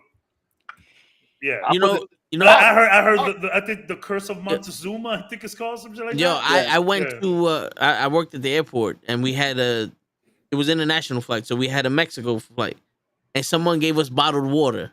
I shit you not, I took a sip of it and spit it out. That shit tasted like if they just went into a puddle of rain and fucking and put it in the bottle. That shit tasted horrible. My It's my, soft. my boy was like trying. He went to Mexico and he was trying real hard to avoid. I think we could get Ray. Ray, come back in now. Ray, come back in. Ray, come back in. Yeah. Yeah, so in episode 3, So when the quick- midgets came out, nah. I'm fucking with you. So It's talking about Mexican water. my boy went out there and he was trying as hard as he could not to drink any of the tap water. But apparently he got sick anyways. And he thinks it was because he ordered a salad and they washed the salad in the tap water. Yo, I've heard people turn around and say they got sick because they put ice in their drink. Yeah. Be So careful. what's with the Mexican water? Because we're not used to it. We're not used to it, yeah. Yeah, It's something that to them it's fine. They drink that shit all the time. But to us, we're not used to that shit. So that's I'm what Dominican, so I'm used to it. that's what I'm saying. I think if I go to Mexico, I think I'll be just fine. But well, yeah, Ty makes a good point. It's Mexico. That's the reason. It just tastes like Evian water to me. It's soft. It's soft water. That's what we call it in DR. I mean, It's pussy ass water. No, it's just the taste. It's like Evian water. It tastes soft. It's a weird taste. That's what they call it in DR, though. what'd you do today? Like any kind of like excursions? You rode some doom boogies, or you did a zip line or some shit? I'm gonna do the excursion tomorrow. I'm gonna take her to like a club. It's called Coco Bongo. It's famous over there. Nice. But we just trying to relax, man. Yeah, I was trying to chill. I hear that, man. My man already took it to the boom boom room. Yeah. I got lucky. Look at that, man. Show snorted some coke with the cartel. Oh, I mean, when in Rome, right? you know what's funny? again. I lived in Italy and went to Rome for 2 years. Never once was I like, you know what? Let me act like these rude ass fucking Italians in here. You know, I always thought when in Rome get naked. You probably ate some pasta. Yeah, because I ate food. Yeah, of course. That's part of the when in Rome. But it's It's the all whole part of it. Yeah. What is the whole saying for when in Rome? Because I always thought when in Rome get naked. No, it's when in Rome, act like a Roman. Yeah. Stab somebody in the back. I think that's what Cap was alluding to, that he didn't want to act like. No, so the whole thing is because the Roman Empire was everywhere, right? And they persecute anybody who wasn't part of them. So when you were around Romans, you acted the way they acted to not draw any extra attention to you. No. Ty, that was a little too on the nose. You really nailed that one. But I like Quan jokes be rough, but they be kind of factual. Like, yo, wait a minute. Because he went, the white woman that got this man that runs hostage his account. went to college, yeah. Yo. Went to college. Yeah. That's fucked up. 10 points to anybody on the panel who can name which Roman it was. Oh. I don't know. And on that note. Oh, wait. I don't know. Gallagher. Pontius Pilate. It was an actual. Huh? There was an actual guy, like one guy. Well, no, in the story, because I mean, me and Ray, we're the Antichrist. In the made up story, the magic man got stabbed in his chest right under the rib cage by Pontius Pilate while he was up on the cross. By Mel Gibson. Nah, Mel Gibson was on the other side hitting the other people. He got his ass whooped by Mel Gibson. Yeah, Mel Gibson was the one whipping him as he was carrying. No, him after shit. 4 hours of seeing this man get tortured, it's like bullshit. This happened to this man. He'd have died already. Leave him alone. Jesus Yo, Christ. I swear to God, I remember being in that theater with everybody, and I feel like it was collectively at a moment we all went, "All right, stop hitting him." I think Jesus so. Christ. And on that note, Yo, ending on religion. Yeah. And another thing. Yeah, especially from the two Antichrists. Yo, that scream is Peace, too everybody. good. Yeah. Yo, Ty, thank you for the video. That was incredible. Travis, we appreciate you as well. Polar Nights, everyone that says something. A lot of good comments. A lot of Ty comments. Word. Mostly racist. And So if you're big not, Kaiser you're not squad. our first Vietnamese viewer, you're definitely one of our Vietnamese viewers, Travis. So Right. Yes. feel solace in that. Yeah. And Lebanese, Vietnam. What you said? And on that note, Yeah. it's your friendly neighborhood knuckleheads signing out. Peace. Peace, everybody. You